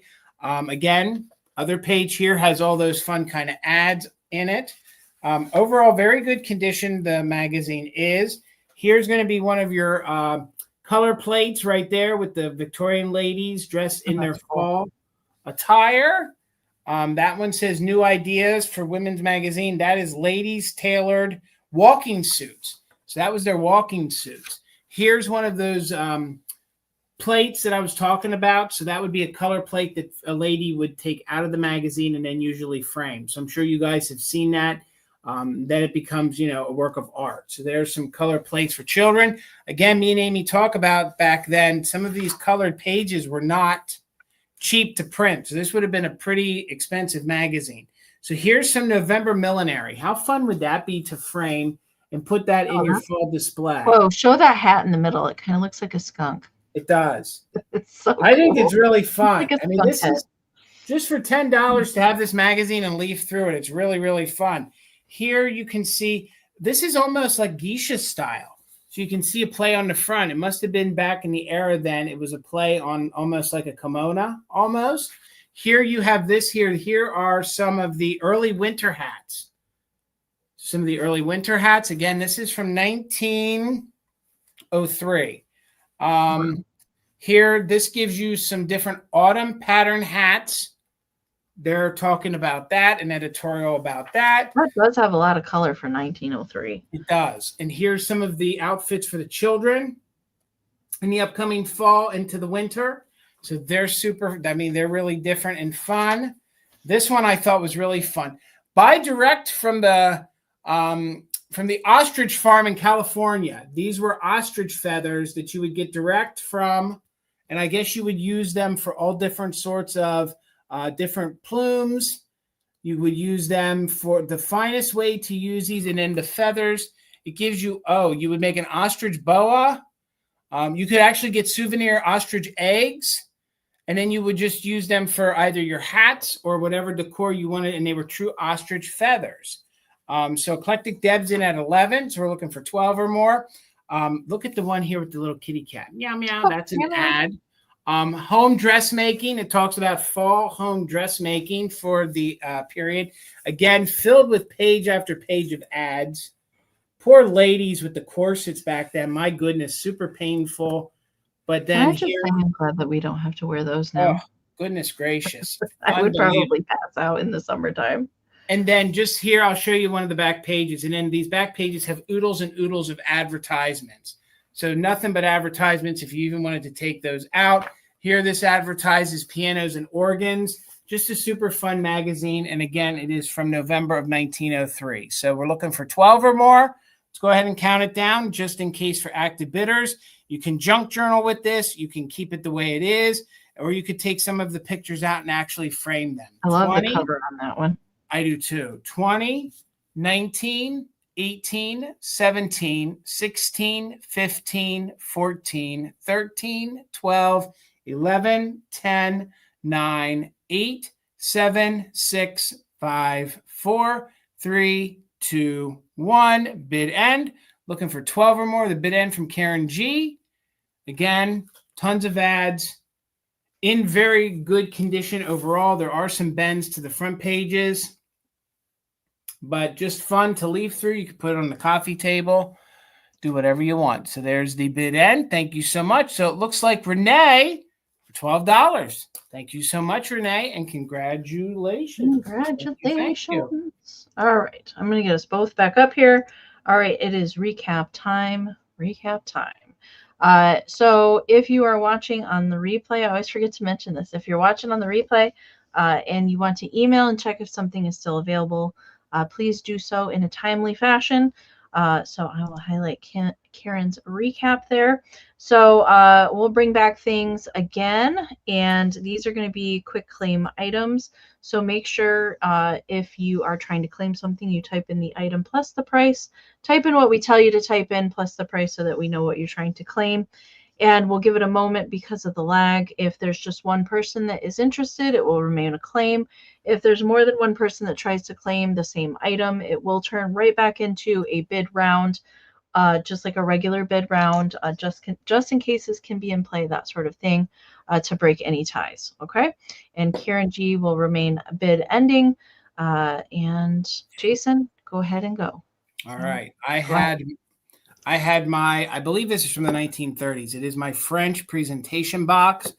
I was offering it at 28. Since y'all stuck around, if anybody's interested, it would be 20. So 20, you could just put box 20. It is all of the fairy tales on the front. Everything is in French. So if you're interested in this, it would be box 20. This we have Sleeping Beauty. Then we had Little Red Riding Hood. If somebody claims it after the sale, it would be 28. But right now, if you want it, you could have it for 20. If somebody contacts me after tonight's sale, it's still going to be 28. But right now, it'd be 20. So very good condition. There's Puss in Boots. And then just every single side has a different fairy tale on it. So really fun. It measures about 8 by 2.5. So if you're interested, you could put box 20. If you contact me after the sale, it's going to be 18. But if someone is interested in this vintage, now we know made in Mexico, it does have a little bit of wear to it. It is a silk ladies hanky. It would be 12. So if you're interested, you could put hanky 12. There is a little bit of wear to it, but this is old. Okay, so this is old and it measures 8 by 8. So if anyone is interested right now during the live, you can have it for 12.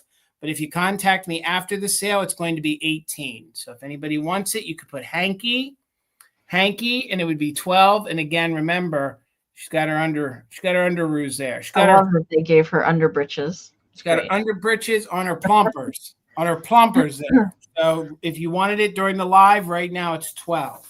Her plumper. Gosh, I'm sorry I even mentioned that word. No, it's funny you say that because that's what my grandmother used to say when I would plop on the sofa. She'd say, don't plop. She'd use that same terminology. So $28. I had some 1960s lucite grapes. They are in overall good condition. There is one or two that have some minimal scuffs. There is a total of 13 grapes. We're going to go ahead and call this amber. Just call them amber for sake of argument. If you're interested, it is grapes 28. Grapes 28. I cannot believe nobody wants lucite grapes anymore. Grapes 28. I had my Disney piece of the evening. This is the Mickey Glass Bank. It's in very good condition with no chips or cracks. You can see it is the Mickey Mouse Club. It has a bug in it, which I see in the light, so I'll clean it out before I ship it. It is the Walt Disney production. And that is 14. So you could put Mickey 14 if you're interested in that. Mickey 14 if you're interested in that. And then I had my lady head vase with the unique, huge Blanche, to be exact. So cool. Huge flowers. This is the Glamour Girl. She's in super good condition with no chips or cracks. She is $28. So $28 on the head vase. If anyone is interested, she measures, where are my measurements? 5 inches tall. So I know we're kind of concerned because they came in different sizes. So she would be 5 inches tall, 3 inches wide. She is a head vase. And Blanche would be 28. So if anyone's interested, I would sell her to anyone who put in Blanche 28 or head vase 28. And she's really fun. So that was everything I had. And again, if I lowered the price during the live, that was just right here, right now. So if you email me 2 hours from now, it's going to be what the original price was. Sorry, I'm a salesman. So I just wanted to offer it here since folks stayed with us. So Thank you so much, Amy. All right, you guys, thank you so much for hanging out with us tonight. We appreciate you being here, as always, especially if anybody purchased tonight and you have not sent your information, make sure to email us with your YouTube screen name, your real name, your full shipping address, and an email that we can send your PayPal invoice to. Reminder, I'm going to be sending invoices out tomorrow, so you will see an email from me when those go out, and Jason is going to be sending his on Saturday at some point. Yes. I don't know if she's still here watching, but we're going to give Miss Linda another happy birthday shout out since it's her birthday on Saturday, Jason's mom. So happy birthday. Happy birthday. 29 and a half. Again, that's a good, it's a good age. It really is. Absolutely. It really is. Absolutely. I love whatever age that makes me then. So. Same. Exactly. Yes. Yes. Big thank you to Karen G and Kim for helping us out as always here on Thursdays. We appreciate you ladies so much. And we will be back next Thursday for another episode of Fantastic Finds. Community Share will be back next Thursday. So stick around for that after the sale next week.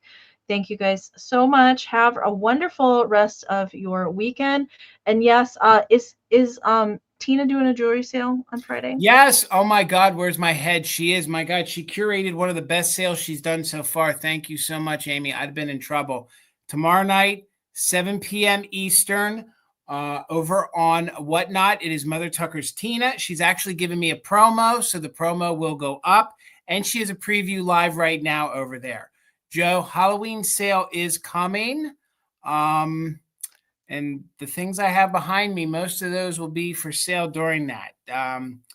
Well, Jason, do you want to, we decided we're going to do all Halloween. Jason and I are going to do all Halloween. And we have to move a few sales for some schedule changing. So Monday, the 15th of September is going to be all Halloween from Jason and I. Yep. So yes, that will be coming in a couple weeks. Gosh, that's just a couple weeks away. Yeah. That's like a week away. Well, yeah, next week will be the 11th. So we'll be on Thursday as normal. The 15th is when we're doing all Halloween. And then the following Monday on the 22nd, we will be on Monday as well for that week. Just because of extra that Jason's got, I'm traveling, so we had to switch a couple Thursdays to Mondays. And one of those Thursdays, don't hold me to it, folks, but I might pop on with Tina and do a pop-up in our normal Fantastic Find slot. Okay. So that might be the week of the 15th. So, because the other week we'll be busy with Extrav. So, but I will tell you guys, that's going to be a serious Halloween sale. When I say it's a serious Halloween sale, like I know Amy finds really good Halloween. I'm going to bring my once and done Halloween. I had a touch of it last night, but yeah, I have quite a bit of stuff to get through yet. Yeah.